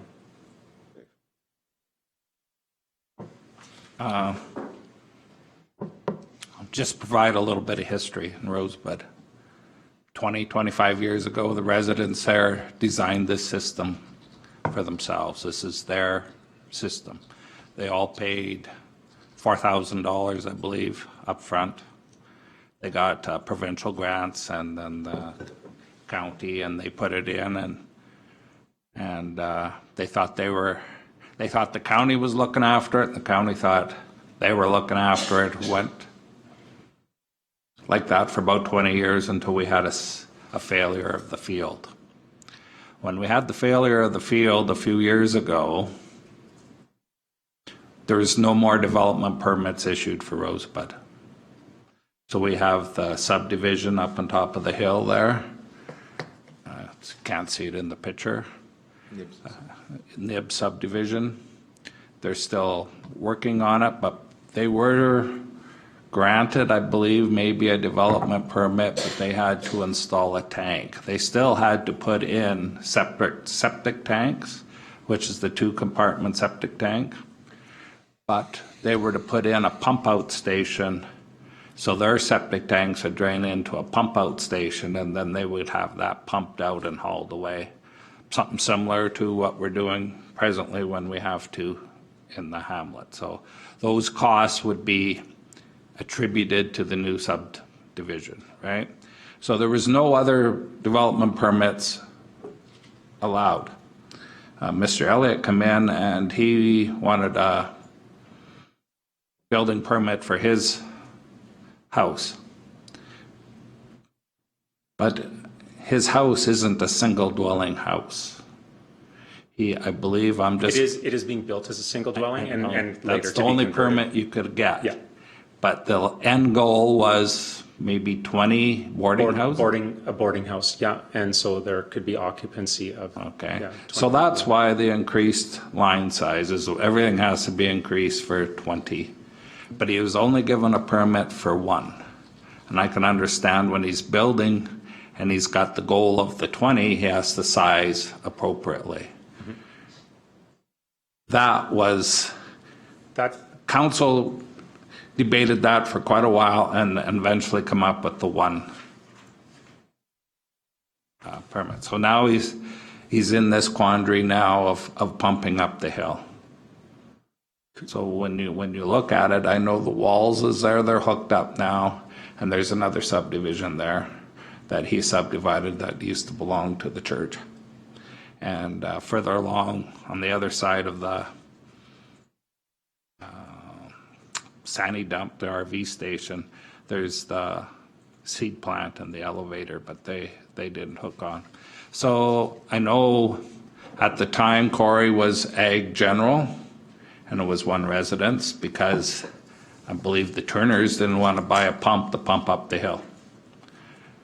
So now, when they come in, the council of the day said, no, you can't have that big of a septic field that close to the river, and they wouldn't give it. So the only way that they would give it is if they tied into the Rosebud.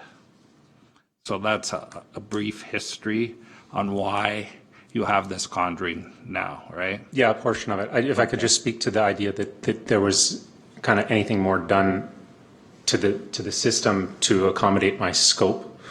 Yes, they didn't want me to have a field, but I don't think that was even an option. I think just any development period, whether it was a shack, like any kind of new residence, they wanted me to be part of the town. And yeah, I think it is also because I am my proximity to the river. I don't think with the new regulations that you can actually place it on the property, a septic field, because the setbacks are greater. But for anybody anywhere, septic aside, that's within this magical line, they have to become part of the town. It's just in the area structure plan. But there was no increased on the outflow to the product. There's no like added sizing, increased sizing line or something on the exit. The reason I needed a larger line in was in part that I had a 2-inch meter that I had a better accommodating flow into the house. But the main reason is that I decided to have a sprinkler line. One of the things that got suggested to me from, I think, Alan, was that, you're trying to do this thing and kind of get out from doing it commercially on the front end, like you're trying to cheat, you're trying to cut corners. And I'm absolutely not trying to cut corners. I'm trying to build a building that's better than most buildings built nowadays. And I decided to put in a sprinkler system at that point in a way to prove the point that I'm not trying to cheat and get away with something. I'm very much trying to make a building that's better and safe. And so I didn't want it looked at. So that forced me to have a 4-inch line into the house because it basically have a fire hydrant in there to handle the sprinkler suppression system that got installed with that place. So I didn't, I had to increase the line in. But again, all at my expense, the meter as well. The meter is kind of the kick in the head. And just for clarification, Mike, everybody pays for meters? Oh, sorry, Nobody yes. pays for Through the chair, that was a clarification. So there is charges for both regular and upsize meters. It's less $500 for a regular meter, but everyone does pay for their own meters in the county. On new development. Really? On new development, that's correct. Because I got told that if I had a regular meter, there was no charge. Oh, it's 500 and then a 500. Yeah, that's right on. Okay. There you go. So question to whoever, administration, what's the potential for more development in that area? I mean, we're talking down the road and that kind of stuff, but is there going to be more development? Beyond me? Yeah, this is, what happens in Hamlets is mind-boggling to me, because that this was allowed 25 years ago is, that should never have happened. You should be able to, every system should be, in my opinion, it gets off your property and then it's municipal's deal. Having a pump and all this kind of stuff, this is all new to me, so it doesn't make sense.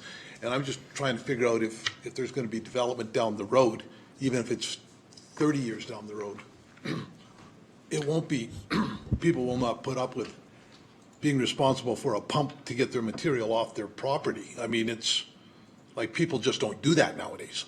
Well, not just a little bit off your property. Yeah. I'm the Well, I know, equivalent of three of my properties pumping across the equivalent of 3 of my properties. I understand how much pressure it takes to get 35 feet ahead. You tried to do something like that in a big municipality and you'd be told to get stuffed, right? I'm trying to ascertain whether or not if there's going to be more development in there, should we not as the county not be looking at setting in a pump station using the RV pump station, seems to me to make sense that The river down to- creates a natural land block, and I'm right, the river's on my property. So to go beyond it, you'd be going past all of that into the other side of the river, so I don't know what they have to do to accommodate that. It goes up from there, like the river's the low point, right? That's where that's the low part of the land, the river's there. And then it starts to go up again. So still, if there was a lift station right by me, it would still be more or less the lowest point. And there's a 3-inch line in the ditch that carries on, I think, to my southern parcel.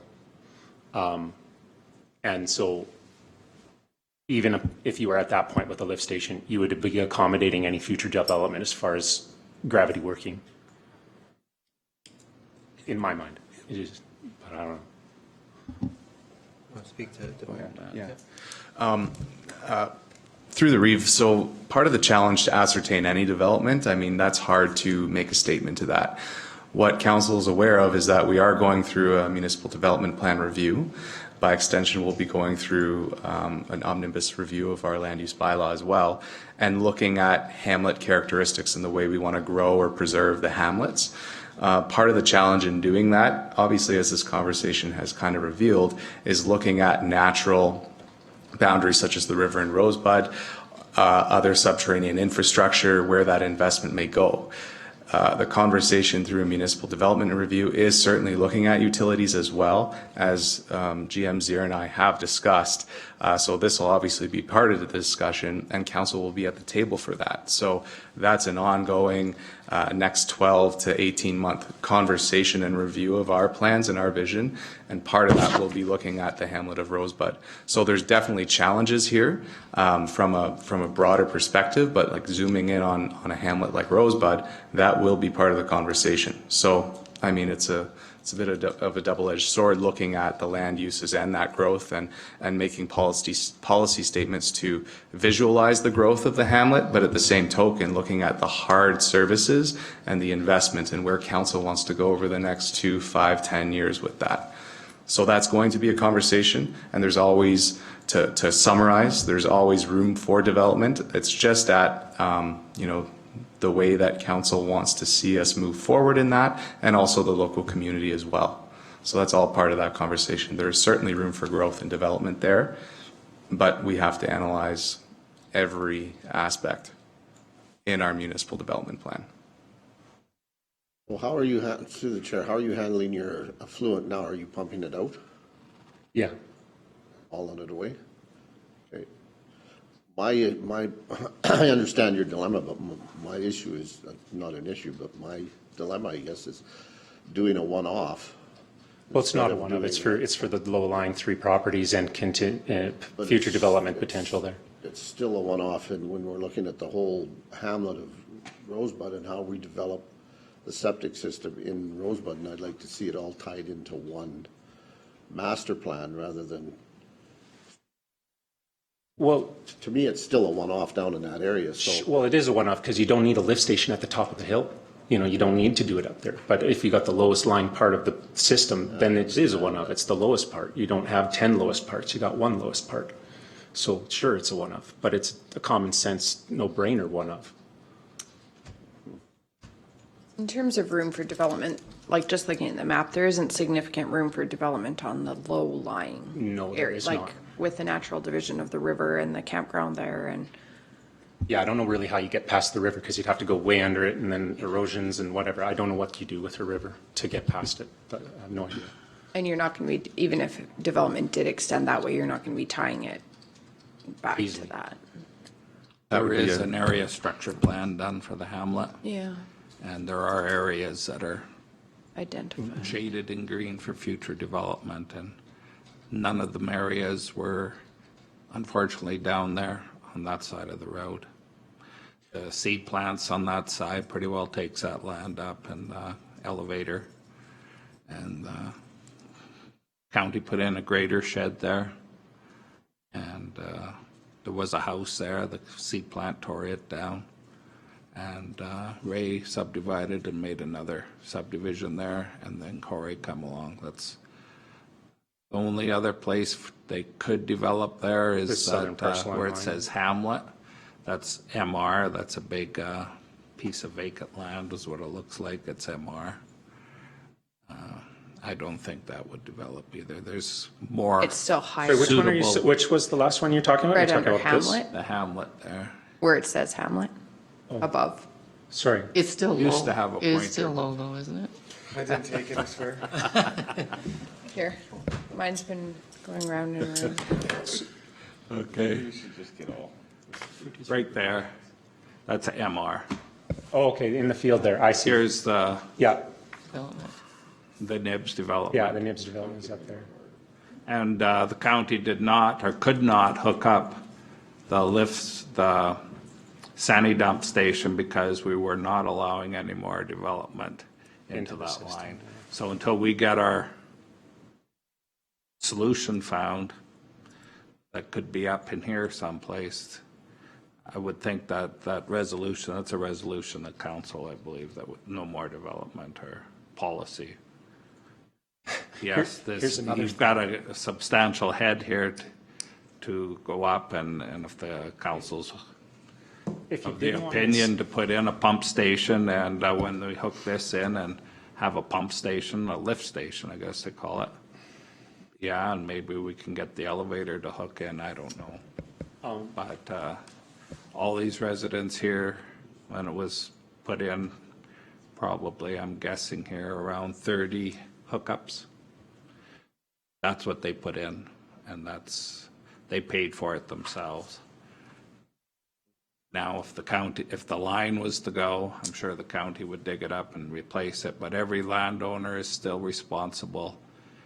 The county inspects them, I believe we have that bylaw in, and, but it is still their responsibility for the upkeep of the septic tanks and the pumps. So is the is the RV dump station being used? It's being used, but we truck it out with a Oh, you truck it out? right? Another, As of the system we have, we just don't want to overload it anymore. But hopefully that's all cleared up next year. We'll see what happens. another thought back to the idea of a pump station or a lift station. It bothers me, the idea of, in a sense, the taxpayer or the county paying for another meter head. Like if it wasn't in the RV dump station, I'd be happy to pay the electricity if you want to put a decent pump in my tank, and I'll be my own lift station. But I honestly can't afford that pump. I can't do it.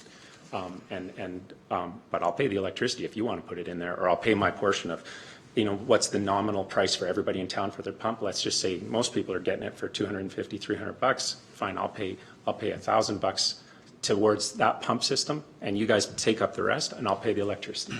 And I am my own lift station. I got a glorious pump in there, but I can't afford that glorious pump.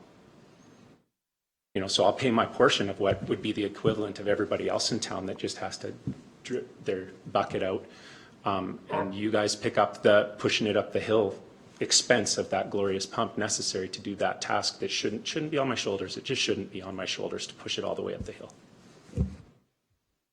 So the ASP shows servicing coming right down here, like Yeah. current servicing?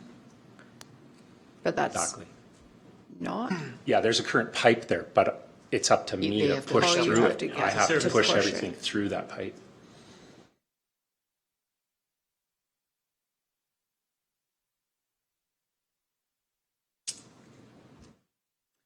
So through the chair, just another point of reference here, and I just pulled up our water and wastewater bylaw here, just so everyone's aware. It states that the county sewer main provides sewer services adjacent to a premise. The county may, once able to do so, subject to any terms, costs, or charges established by council in the bylaw as amended from time to time, upon the written application of the owner payment. So basically, we put this clause in this bylaw here because we do have a lot of properties in hamlets in the county that aren't serviced or poorly serviced, I guess you could say. And we have had requests in the past, one primarily right in downtown Carsland, where we've had a request in one in Gleason a couple of years ago to service a property. And the same thing, we're looking at 30 to 50,000 for servicing a property that doesn't have anything at this time. So this, in the past, council has refused that or I guess, gone away from inputting the cost on that and left it up to the landowner. Basically, if you put in the service at your cost, then we take it over. And that's kind of the process we've been going in the past.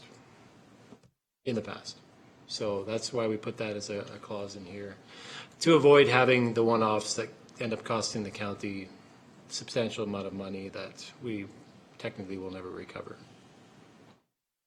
Just to speak to the idea of recovering it, my taxes are awesome. Like I paid almost $5,000 in taxes. When I'm done that building the way it's supposed to be, I expect I'll probably be $7,000 in taxes annually.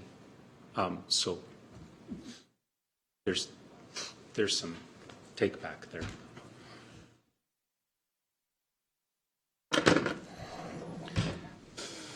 One other thought.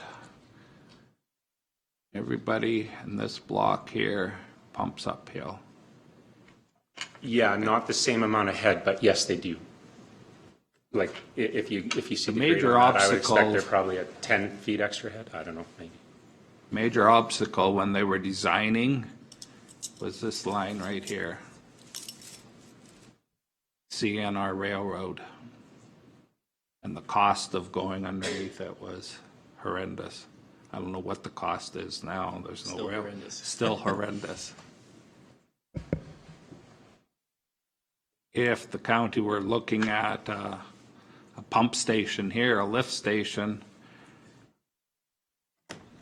maybe, Well, I don't know. the tank itself is a lift station. Like Why pump these up and leave these ones here? It's a question of degrees then. If we're going to make everybody downhill. It's just a thought. I'm just trying to be fair to everybody. I mean, these guys up here, yeah, they don't probably even need a pump. They could probably siphon it. They just have to get it out of their tank. Yeah. They could probably siphon it. But these guys down here need pumps. And unfortunately, Corey needs the biggest pump. The county I would comes include along Ray and with puts that, a like, on the pump loop. in, maybe our 1-inch pump isn't big enough, I don't know. I mean, I guess we'll find out. But is there room for, the only land the county owns and will cost a horrendous is this little piece of road here? Up to a few years ago, the county didn't even have access down into there. We had to buy a strip of land off the CN, so acquiring land is a question too. So council's wishes, I know, if they've got any other questions on the history or the dynamics of it, I can maybe answer. I got a few questions for Mike here.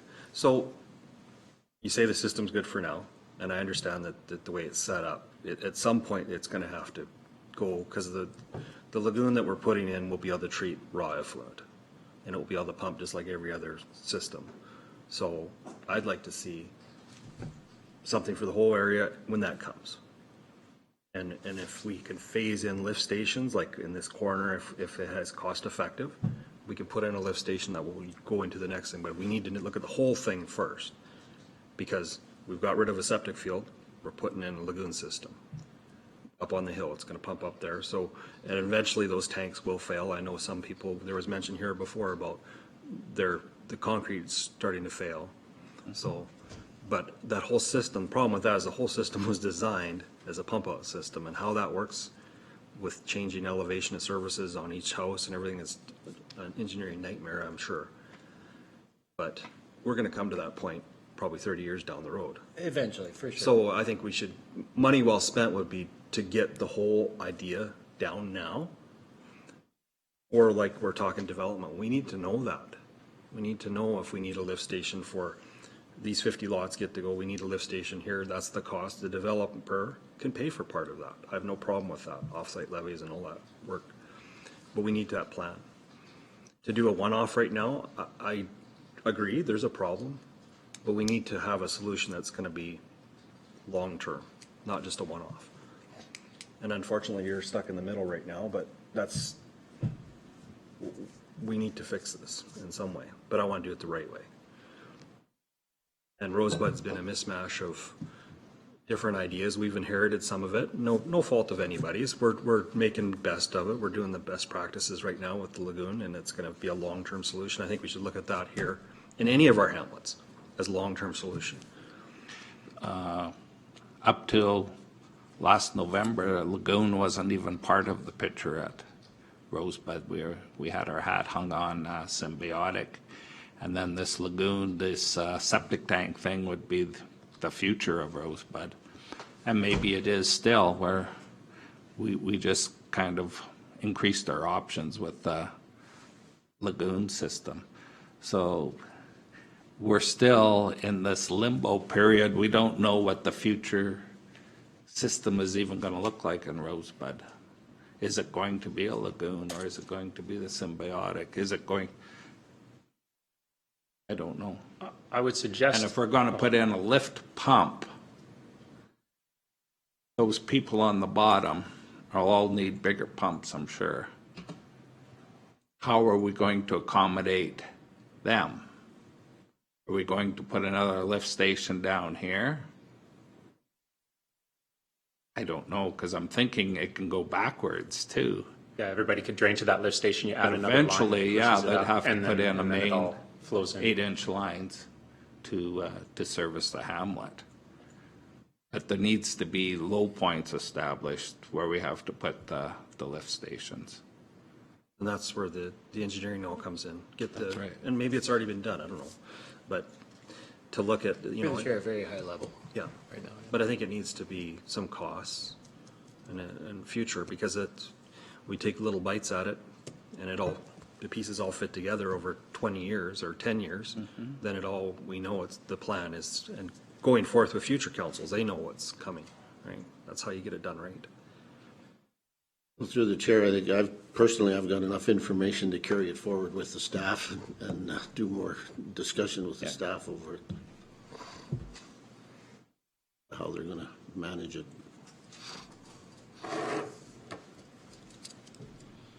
Any other questions that anybody has? For staff or Mr. Eliak? I guess we'll be in further conversation with the administration and they'll be in touch with you. Right, okay. Could I just speak to a totally different topic? You guys have time for like a What is it? 2-minute suggestion?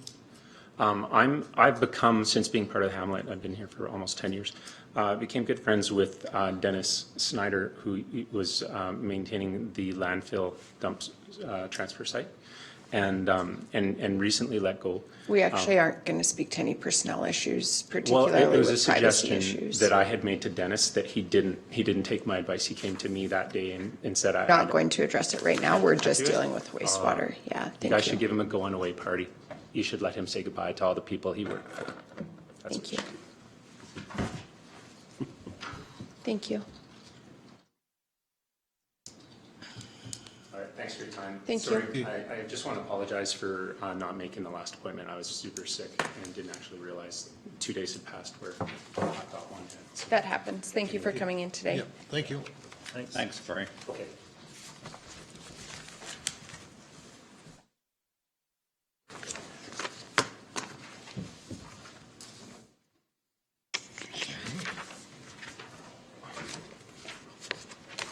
Is there any kind of guesstimation on how long more talks take before I kind of have a clue? Because at this point, I'm currently pumping out what it does cost. So this will come up in our planning and priorities, won't it? Somewhere in there, Gonna do the agenda for that, for sure. somewhere in there, and that's the end of this month, so. No, that's doable. Yeah, so we have a planning and priorities meeting at the end of September. So we'll address it further then, and then administration will be in touch with you.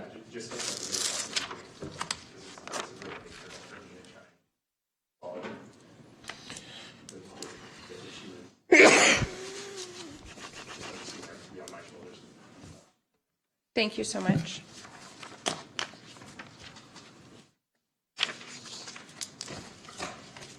Move to accept Corey's presentation as information. Is that what we want to call it? Any further discussion? All in favor? Motion is carried. Was there opposed? Sorry. Nope. No, okay. Oh, I voted. I thought Tom, I wasn't sure. Vote. I voted. I might have missed it. I'm sorry. Okay, CAO report. I was fighting on time hard, I was bleeding. Oh. Yeah, that's totally fine. Corporate and financial services report. Oh, sorry, opportunity for improvement in FCM. Let's go there. I can follow an agenda. Not yet. Sorry. I'm shaking. Under 3.4A on page 10. Staff did an incredibly good job at taking information from our previous council meetings, and I think, did they interview Councillor Eichert? No, I think I was verbose enough that they got You were the gist. verbose enough, okay. So this is in response to kind of the draft resolution that Councillor Eichert had circulated at our July 2nd meeting. And so my only other comment that I meant to make regarding this is there is the issue that this is not lobbying another level of government. So there is a chance that it may not be accepted by the resolutions committee as an official resolution, because it's not, like, technically resolutions have to lobby another level of government. So when in speaking with senior administration, they thought it was still a good idea, and I appreciate it, to just compile it into this format so we can bring it to our division meeting for conversation. If it doesn't pass as a resolution, if nothing else, perhaps it's a talking point and a frame of reference for conversation at that district meeting. So, but I just wanted to be upfront that there is a chance that when I read through the resolution kind of directives, it may not meet the criteria for that, so.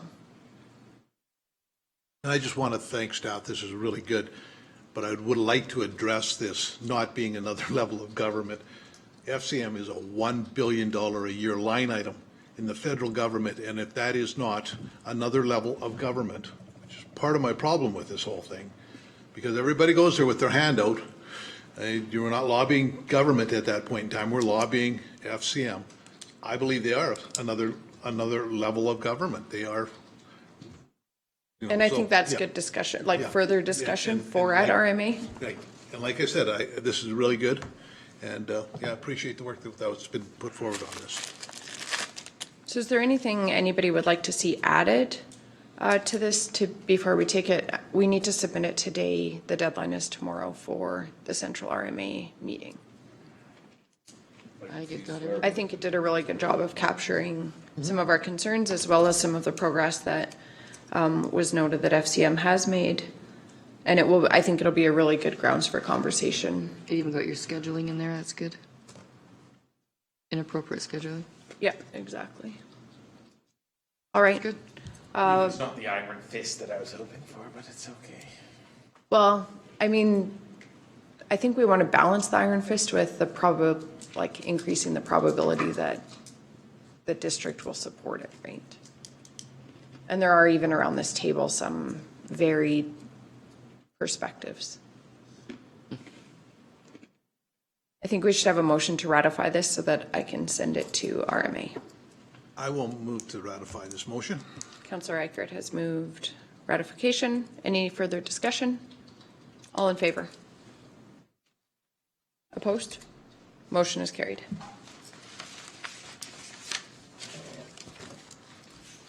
I didn't lift my hand high enough. I'm apparently not paying good attention. Okay, corporate and financial services report.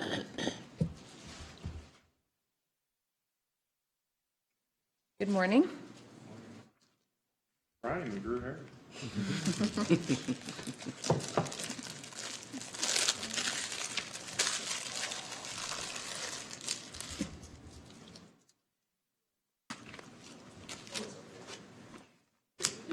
Yeah, If you're like the councillor, did just say it's on the server for your advisement? So before you have July's corporate and financial services report. I think really the higher level items of note, we're continuing to recruit for that financial analyst position. A work plan has been put in place for that position, and I'm aware that HR and the manager of financial services are shortlisting for that position right now. Again, so we're taking another stab at that. We are putting together our first round for capital and operating budget to bring forward for council's overview and consideration, and we'll continue that back and forth from now until we have to approve those budgets.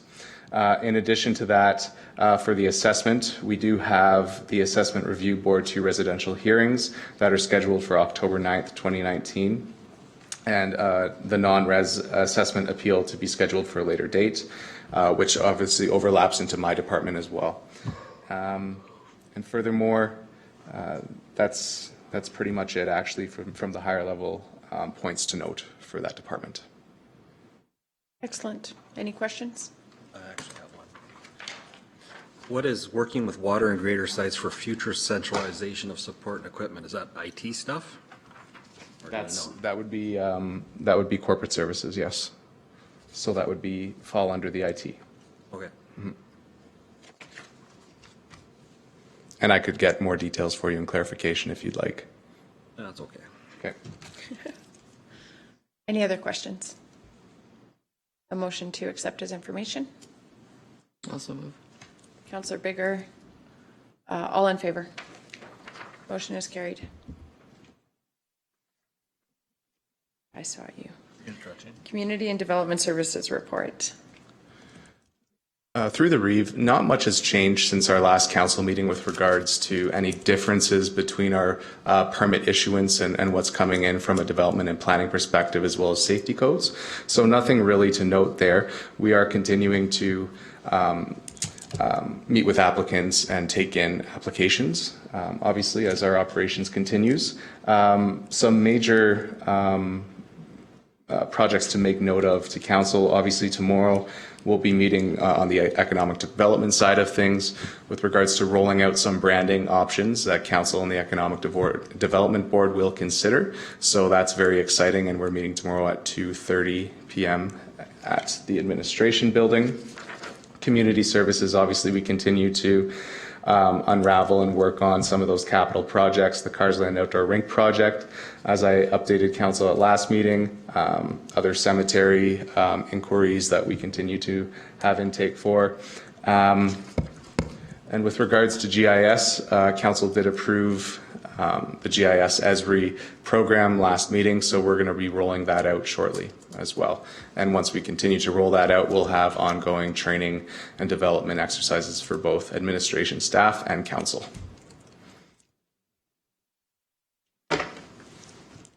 Excellent. Any questions? A motion to accept as information. Councillor Wilson has moved. All in favor? Motion is carried. There's an RFD regarding rural address signs. Through the Reeve, this is an RFD to accept the report as information. At our last council meeting on the 20th, we did discuss in public session some of the rural addressing signs. So my intent was to bring this forward just to kind of further provide you information as we proceed. Obviously, in the key issues concept defined, we've talked about the history of those blue rural address signs that Wheatland County had. Alberta Traffic Supply Limited in 2011 contract. So ATS installed 2,430 signs. Obviously, we let you know that the blue screen film on the signs have faded, and your constituents have probably talked to you about some of those faded signs. So we've been doing a lot of intake on the GIS side of things, talking about how we will best replace them, letting constituents know how we will undertake that. But as we've been doing that over the last month, we've noticed that there's a significant volume of those signs. So 1,700 to 1,800 approximate signs that face south have been faded. So we've looked at, is this the positioning, orientation of the signs, what have you. We looked at our warranty. The warranty details are within the concepts and key issues defined for you. But in summary, we have the final paragraph there ordering those 1,800 partial signs from that 2011 ATS would cost the county $27,720 before tax. And ordering the complete signs, not just the partial film, would be $47,700 before tax. So that's a significant chunk of change. We solicited Fox, and they're a sign group that has worked with Lethbridge, Lethbridge County, Newell, and several other counties. And they provided us a low ball cost of what's associated with producing those signs, and that cost before tax is $35,910. So what we're going to do as administration is look at which way to proceed, what's the best fiscally responsible way, and how we will install those signs. So will we do it in-house? Will we have the company do it? Will we mail those out from receiving those signs? So we're going to evaluate that. But again, I just want to reiterate that we did bring this forward for your information, for those cost estimates, and that we are evaluating the best way to undertake this. Any questions regarding the signs? I have some. In my travels, I kind of paying attention to these because they're really bad. And from putting it to one sign, most of the poles, you'd have to replace the pole because it's rotated so it can only have two. It's not a square pole, it's just a normal sign pole that are met. So you need a special bracket to turn it around, probably at 10, 15 bucks a bracket or something like that. But it's also the other side's going too. It's not just the south-facing sides. There's east and west, they're all going. As far as installation, just give me some, I'll do them while I'm out and about, and I'll bill you for my time. Take 30 seconds to change each one with an impact. Nothing to them, like they're easy to change, so. But I don't think mailing them out to people is they're actually gonna get out there. I think it has to be either in-house or something like that. Sure. People just won't do it, and we'll end up losing signs. But to go to one, I think would be more expensive because you'd have to either change the pole or put a bracket on, but.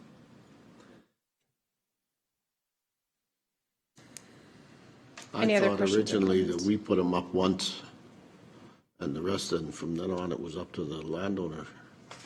And I think that is what administration has said. It's just because such a vast number are having warranty issues, and there's this partial warranty that we're still within, is why this is coming up. And we're not the only county with the same problem, right? Yeah, That's correct. Vulcan has it too. Most have issues with these signs. Does anybody actually use theirs? And they're very important from the public One in my safety. house's staff might use them every day. EMS Yep. relies on them. I call bullshit on that because they come to our place for the neighbors all the time, 3 miles away. We'll call and discuss that with the dispatcher supervisor. They do rely on the signage That's correct. for emergency services. Well, something definitely has to be done with them because they are, this summer they even got much worse. Climate change. So I think we maybe just we need a need to motion to declare accept climate this as emergency on the information, and sign. staff is going to examine the options further. And So moved. Councillor Armstrong has moved to accept as information. Any further questions? All in favor? Motion is carried. There's an RFD regarding a resolution that was prepared regarding granting community peace officer access to conducted energy weapons for officer safety. And it's included in the package. I just want to say staff did an exceptional job on this resolution as well. There was really good background information compiled, and I think a really thorough resolution for us to take forward. Anybody have any questions regarding the resolution? Does that Yeah, mean do taser? they? It is, it's the other, I think Taser, is it a brand? That's correct. So you can shock somebody to stop them. The Yes. taser, right? Yes, Taser's a brand name of a conducted energy weapon. Yeah, I know. Just Put it, And that's the known word for put it. in brackets, adjective. taser, so everybody understands what they're talking about. Prod. Conducted energy weapon is a bat, too. Effective at times. When we present this at RMA, if we ratify it today, we can certainly, I have a problem with this, but You want to speak to that problem? You can speak to that problem. yeah, I'm just wondering how to do it. I don't really think they need them myself. They're not. They have the ability to call in the RCMP if there's an issue. They don't have to confront. If they stop somebody for a traffic violation or overweight or something and somebody gets violent, there's absolutely no reason for confrontation. They don't have to confront them. They can step back. They got license plates, they've got all, And do you own a weapon? damn right, I own about 30 of them. But you don't go look for confrontation? I don't have the authority to use them either. That's the big difference. You give somebody the authority to use it, and they will use it.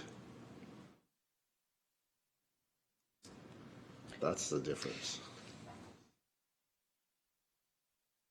So when you read through the research, the use of them is actually pretty consistently low, and just having basically the threat of having access to one, I believe it was 70% of cases.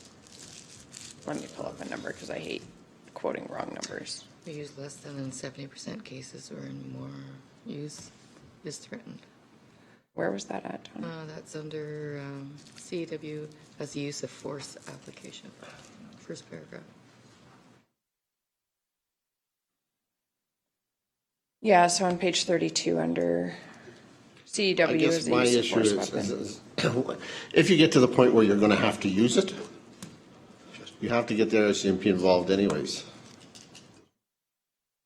I just Have don't to know if be they there always anyways. know that.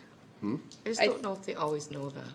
And like I in a think what situation. we need to I mean, recognize, if I'm a police officer, or if I'm a county constable, whatever you wanna call them, peace officer, whatever their title is, it changes over the years. peace officers. If I use that, I have to bring in the RCMP before I can clean it up. And once I tase them, what do I do with them? I think what the tasing, Because you tase the wrong person and you're dealing with a death. so these are all things that came up at our directors meeting. There are no known cases of death caused by CEW weapons in Canada. And I'm not an expert on kind of the process for follow-up if one was deployed. That would be part of the training and the policies that would be in place around their use. For me, what this speaks to is recognizing that we have peace officers that are working in remote locations where RCMP, you can call an RCMP, but that does, I know because we've called an RCMP, that does not mean they're available to respond in a timely fashion. And part of this came from a request from our peace officers who, to me, would be the experts in recognizing the need for this type of defense. Secondly, it also stemmed from one of the calls where they were involved, and they actually, I believe it was a sex trafficking ring that they were they were the first to do the stop, and so they were exposed to some high-level risk. The other thing that there was fairly consistent agreement around the RMA directors table was that our officers are being more and more increasingly exposed to individuals that are affected by drugs that do not necessarily respond to rationale, to other ways of diffusing situations that they might be if they were in a rational state and not affected by drugs. I think in a lot of cases, and I'm just supposing, because I don't know for sure, but I'm sure if they're to that position, you tase them and that ain't gonna slow them down. That's the thing tasing does, because it actually interrupts the nervous Can we system. get a demo then? Yes, who's volunteering? I will shoot. If Ben thinks he can make it 10 feet, I'd be impressed. Okay. Not me, I'm saying if somebody's that high that you can't control them. No, the science is that's We'll load you why. up with whatever you want. This will be great. We'll charge for this. This will be fun. But why can't they, where does it say that if they stop somebody and the person turns confrontational, they can't turn around and walk away? Get in their vehicle and drive away. Why can't they do that? They might, but they do also serve a role in public safety as well. So what if that call is happening in Gleason or outside of the school at Wheeline Crossing or somewhere where, and they are calling for backup, but they're aware that that might not happen right now. So this is just one more tool. They have batons. They have They also have a shotgun. They do, but that's why, and so do other bylaw or other enforcement agents that use these weapons. They also are armed as well, but they go to this because it's non-lethal. And it's a way to control the situation, and it does control the situation. The evidence is there. I read both this information as well as some further information. The evidence is strong that it does control even the most inebriated or affected individuals, let's put it that way, But that's not the discussion we should be having. for animal use, I believe. Like, Shotgun doesn't know any difference. no, That's not the discussion we should be having. This discussion is the ability for the employer to use that as a tool. We should be discussing that, not if we're going to allow them to use it or not. It's our ability, or the employer's ability, to allow access for it. Setting the conditions, when you use it, don't use it, that's a different discussion. But it's for the ability to do it. And as such, for the ability, I'm in favor of it. When we get that ability, then we have the discussion of when you use it, how you use it, do you take it all the time? All them kind of questions can be addressed after the fact. But right now, it's just the ability to do it, just allowing the tool. that's a good point. And I think that's, for me, that's more the pertinent question. It absolutely is. I think the discussion is good though, because a lot of these same concerns came up at the directors meeting. And because of the extensive information that was provided in the background, we were able to have this discussion and go through some of the concerns, and it did it. I think that does help. So the relevance to it, I guess, is just the concerns are valid. And if we're asking for that request, I need to feel confident that, you know, the policies are in place, the training will be in place, and that's been thoroughly demonstrated. So to me, this was a request that came from our peace officers because they obviously saw a gap in what they have for defense. And they saw this as something that they have, you know, examined and analyzed and determined would be a good option. So with that, I will move the recommendation. ratification of the resolution. Is there any further discussion? All in favor? Motion is carried.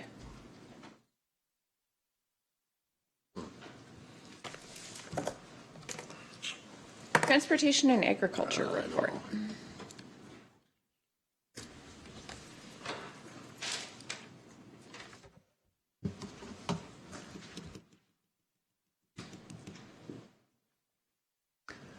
Okay, so the Transportation and Ag report for the month of August is before you there.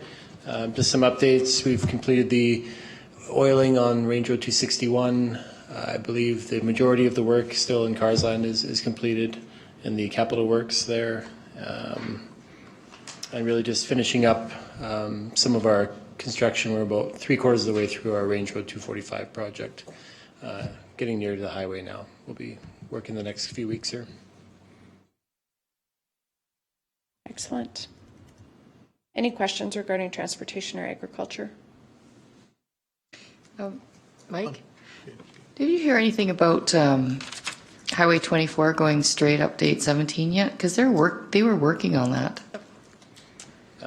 So through the chair, there's an update on part of the CMRB meetings, the transportation tag meetings that I'm going to. So we have had a preliminary draft of the options proposed at this time. That is included in one of the options there, that rerouting of Highway 24 and basically renaming of Highway 17 to Highway 24. Right. And then the degazetting of Highway 24. Those are all discussed in there. They haven't made a final option or a final presentation on that, the routing and the priorities based on that, because we're looking at all five for all the municipalities in the CMRB region, and then prioritizing the transportation projects off that. So we have brought that one up. The intersection of Highway 817 and number 1 in Strathmore is big. The Strathmore bypass has been in discussions quite a bit, as well as the Highway 24, Highway 1 interchange. Those are all the county Okay. projects. How that we've often been do discussing. you meet about that? That one is only about every 2 months. Okay. I think we have about 3 more meetings this year before we finalize it and it's ready for review by councils. Okay, thank you. I'm just curious, you mentioned, oh, sorry, Tom, you go. Go ahead. You mentioned the Strathmore bypass. And I was talking to Pat and Jason.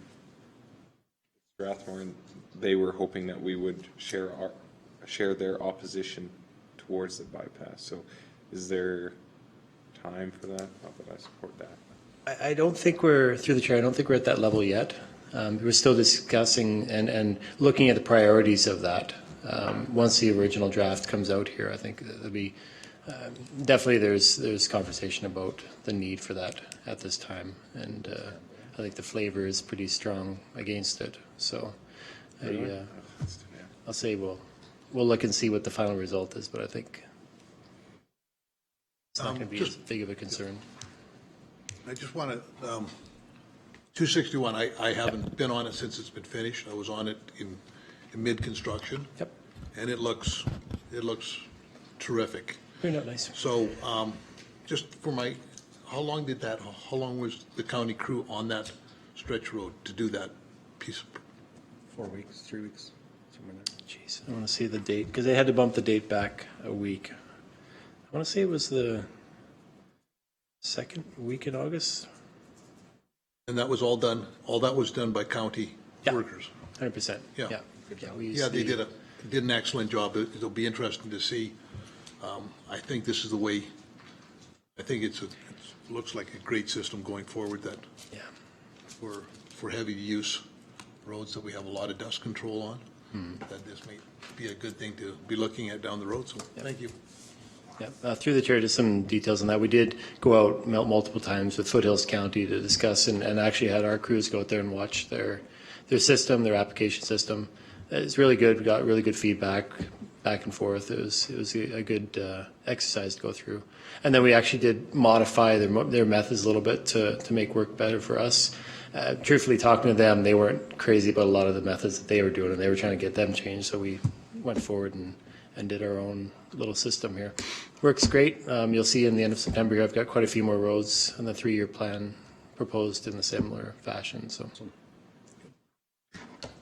Yeah, myself, along with Tom, it's really good. I drive it every day just about, and it seems very, very well structured.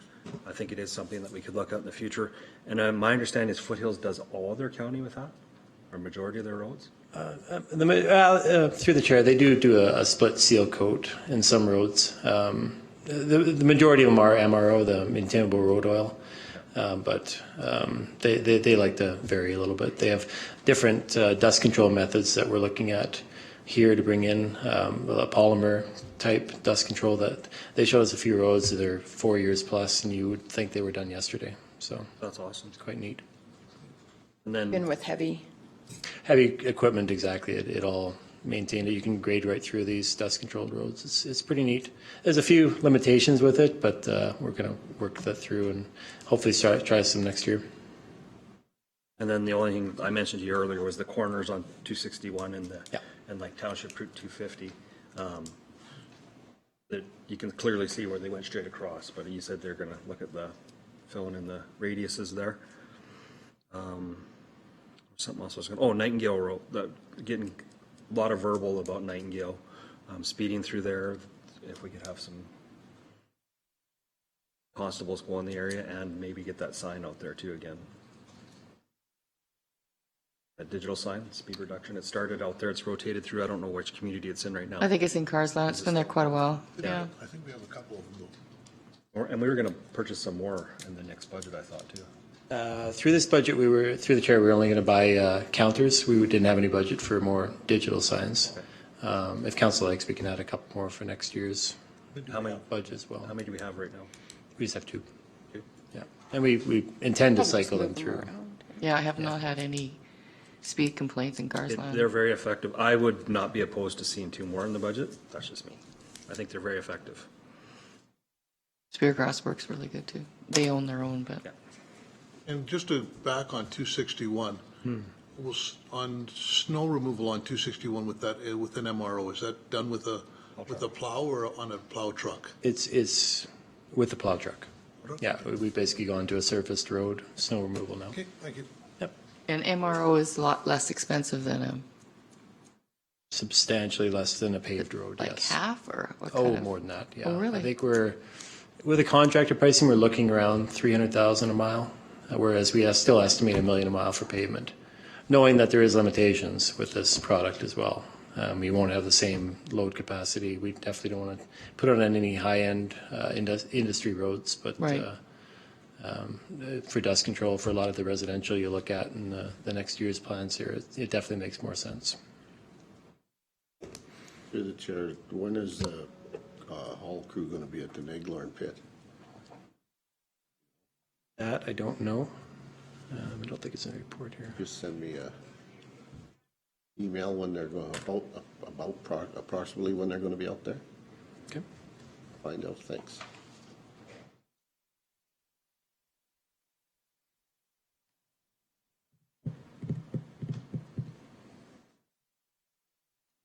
Conservation wanted to send thanks for several staff as well. They had that microburst during their car show, and they said the staff were exceptional. Somebody was out Saturday on their days off, cleaning up limbs, and waste transfer staff as well. So big thanks to the staff. There was like a microburst during their car show, kind of not a tornado, but kind of the next step down from one, and it was dramatic. So a lot of damage. And they were very thankful for the assistance from staff. So thank you. Good to hear. Anything else? A motion to accept as information? So moved. Councillor Clausen has moved. All in favor? Motion is carried. There's an RFD regarding Clooney Community Hall lease agreement.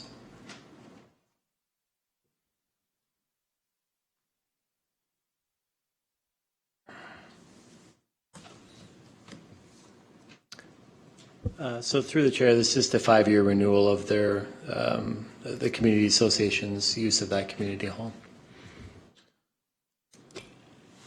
I'll move that council approves the lease plan for 8792 CH Block 12, lots 3 to 11, 3-11 to Clooney Community Hall for 5 years, commencing December 1st, 2018, terminating November 30th, 2023, at the rate of $1 a year, based on the information presented. Double their. Any- Fiscally responsible. Any further questions or comments? Is that an amendment? Nah, I'll let it go this year. All in favor? Motion is carried. There's an RFD regarding appointment of pest inspectors.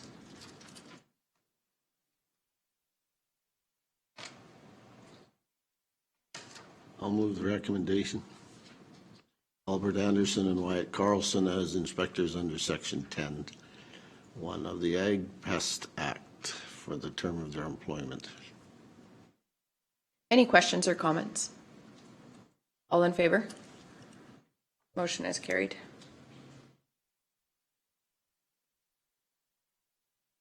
There's an RFD regarding another resolution for RMA. Councillor Armstrong had initiated this one. It's regarding the TransStore bins, the Waste Management Assistance Program. Yeah, and I will move that. Does anybody have any questions or comments? Councillor Armstrong and staff did an exceptional job on this resolution as well. I think the only question I've got is, the replacement value on these things is huge. Is there some sort of a pattern there that, that we can't just replace the units as they come and call it a repair? You can repair them all you want, but they do have a patent on them. They are the exclusive producers of those, yes. Yep. So what would entitle a repair? Like if I do 98% of a repair something, is that considered a repair or a replacement? I don't know. Don't ask me. Yeah, well, that's why I'm, like, I can't, like, there's discussion in here about changing the system. And I mean, the system works really good as long as these things tip over and dump into the deal. Trying to change everything and all the groundworks required for dumping bins and that kind of stuff is, I'm just wondering if there's, as long as everybody sort of, want to push the, There's been some, and some of the areas have gone to a different system, but the problem is, once you've got a system in place, to replace that system with another system, you're gonna spend the same amount of money anyways, by the time you get it set up for Well, they've that got that system. figured out. We looked into that, and the cost is pretty well. Change, new systems, if you're putting in a new, say in Muirfield or Speargrass, if you're gonna put in an extra satellite site, that's when you take a look at different systems, because you're setting up a new site, and it may be cheaper to set it up initially that way. But then you've got, then you gotta look at different transportation for it, because you don't have the same outfit doing that. Some of them have bodies that they just sit in underneath them and they dump it and then they come and pick them up, but if you're not set up for it, it costs you to have, so it, 6 of one and half a dozen of the other. So, if they initiate that program again, it's not gonna be a big deal. right, but I know. cost effectiveness. I just did, I was at a car show the other day and I'm looking at I was looking at a 56 Ford that was in better shape than me. And is that a new vehicle or is that just a restored vehicle? That's what I'm sort of thinking about on this. If, I understand they have that patent for that system, but if you're just continually fixing it and you have complete systems that have been restored to replace them with, it might be more cost effective if you had the work done. I'll send that question over to Mike, because the municipality is responsible for the maintenance of these. So we have 13 of these that are going to need replacing. Probably 5 or 6 of them are within the county itself. And what would it entail to have your welder, how much time would it take to have him rebuild that one of those transistors? Yeah, through the chair, I wouldn't assume it to be $130,000 worth of labor and materials. But obviously, we would have to, it's a substantial, looking at the number of transfers we have now that are in need of repair. Yeah. It would be a substantial portion of his time there, which we don't really have. Well, I'm sort of thinking that we have welders and we have welding companies in the county that you could, Yeah. if it's, it might be so, that contract may be so cut and dried that you can't do anything with them. But if we can do that kind of stuff, if we can rehab one of these things for, say, $50,000 and make that as our policy, there still be, What we're looking at is, so like, when these first came in, and that's part of the background, if I remember, they were 100% paid for by the government. So when they came in and they were going around and said, well, Hazard needs one, well, they need one, we'll put 2 in there. We very seldom use the 2, but they're there. Both of them need replacing, but if we deal with one, replace the one and use the second one as backup, we can keep repairing the second one. We can replace some of those panels, we can replace with the welders can and keep it functional. Some of the other ones, if they've got a couple of them that are in really good shape, we can move them around from site to site. It's not cheap, but they can move them from one site to another. So that, because like I said, a lot of these sites that have 2 of them don't need both of them. They don't both need to be replaced. We need one good working one at probably 2/3 of the sites. Strathmore has 4. And I think they use all 4 of them. Yeah, through the chair, most part. certain areas, for Yeah. sure, we need them. And then again, we are revisiting our trucking schedule so that you can, so some of these that have 2 that get partially filled, if you reschedule your trucking to work right, then you may not have to worry about that. So there's efficiencies that we can deal with on our end as well, but, yeah. Along the lines of what Tom was saying, I would say like a restoration program where you have a company and say, we're going to sandblast them, strip them, do everything, like wash them down, and whether they do it on-site or off-site, has that ever been looked at? As saying, how much would it cost for a company to bid on restoring 10 of these? And they would they'd come out, and at the end of the day, it's not buying a new one, but it comes out new or better. You know, even if, as far as putting, And Tammy's looked, because she has had different welders come out and look at some of them and do, I'm not sure with haul all, with moving them, I think most of it would have to be done on site. yeah. I don't know if, But I mean, if you had a company that was doing 10 of them, they could build a structure and set up and have all their trades ready to go and just do it in production line once they do that. Instead of one at a time that, oh, it's broken, we got to fix it to get it, because I've worked around these in my previous jobs, and you never do anything until it's broke. right, And this would be a proactive approach where you'd come in and say, no, we're going to restore it to this level, go through it, sandblast it, magnet flux, and check all the welds and do all that kind of stuff. And then at the end of the day, you come out with something that's 100% or 120% better than what it was before. And you can fix all those improvements that you've seen on the other ones over the years. That's kind of like, instead of buying the same thing. If it's cheaper, I don't know. We may end up having to go that route if we don't get any funding. right. But I mean, asking for funding is not a bad idea. So Ben, you'll bring some of that back.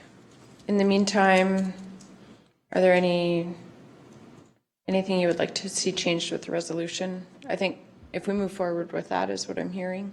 And then if some other solutions are found, we can always. Yep, for sure. Absolutely. So Ben has moved to ratify the resolution, I think, right?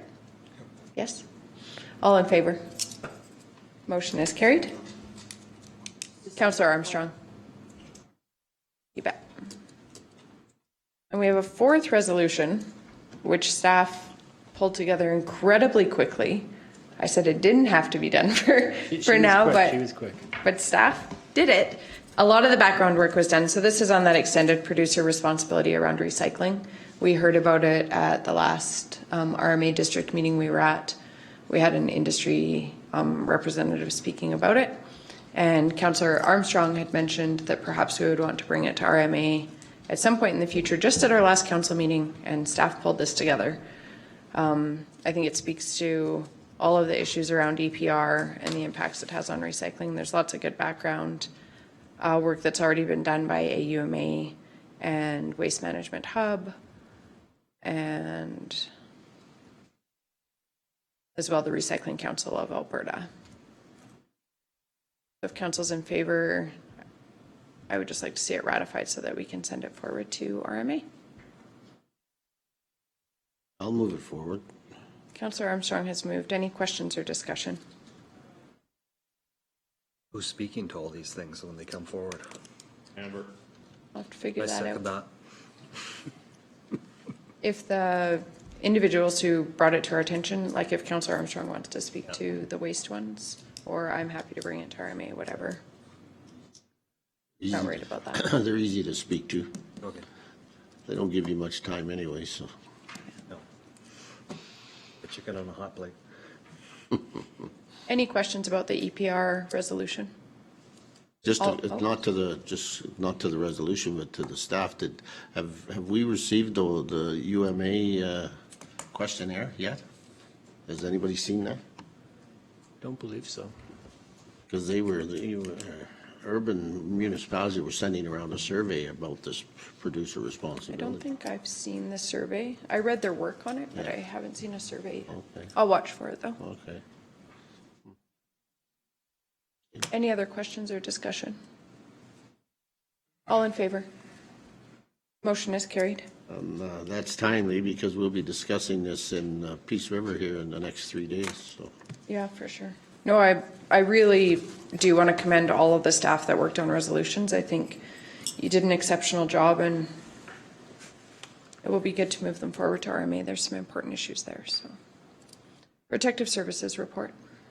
Excellent.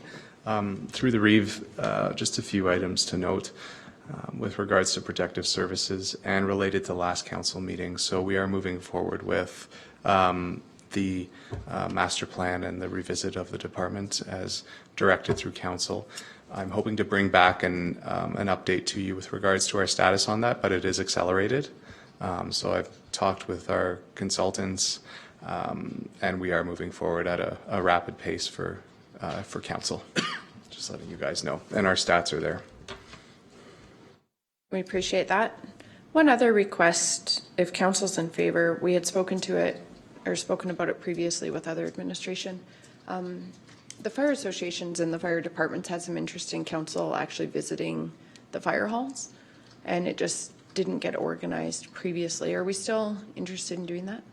You betcha. So if administration might be able to help liaison just sort of a tour of all of our fire halls in the municipality for all of council. Sure, absolutely. We had talked about perhaps trying to even do it during like a training night. I know a couple of the fire departments on the east side said they might even be able to try and coordinate training nights so that they're training on the same night, so we might be able to go to 3 at the same time or something like that. That way we could actually meet some of our volunteer firefighters and see the equipment and the facilities that they work in. For sure. So September's a little busy. Do we want to It's go? not urgent. Not at all. urgent? Okay. Yeah, and I think also the fire departments, a lot of them have egg producers that are on them that are really busy right now too. So just so that it's. So is this a tour for council? Yes. Yeah, for sure. It's on my to-do list too. I just wanted to, We'll arrange something and we'll get some dates together. that'd be great. Sounds good. Are there any other questions regarding the protective services report? If not, a motion to accept his information. Also move. Deputy Reeve Kester has moved.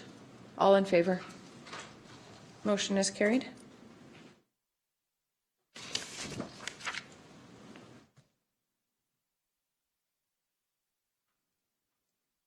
There is some correspondence. Just draw your attention to the federal announcement about the funding for CSMI. And I know Mike had in his report just some work that's been ongoing with that as well. So I'm sure we'll continue to get updates on that. Are there any questions? If not, a motion to accept the correspondence as information. I'll move. All in favor? Motion is carried. We do have a couple of closed session matters. Human resource policy, legal advice for the remedial order, and dark fiber. I'll move that we go in camera. All in favor? Motion is carried. Our legal advice is scheduled for 1 o'clock, so we will go in camera for the human resource policy and the dark fiber. We staying here or we're going in there? We'll go in the committee room.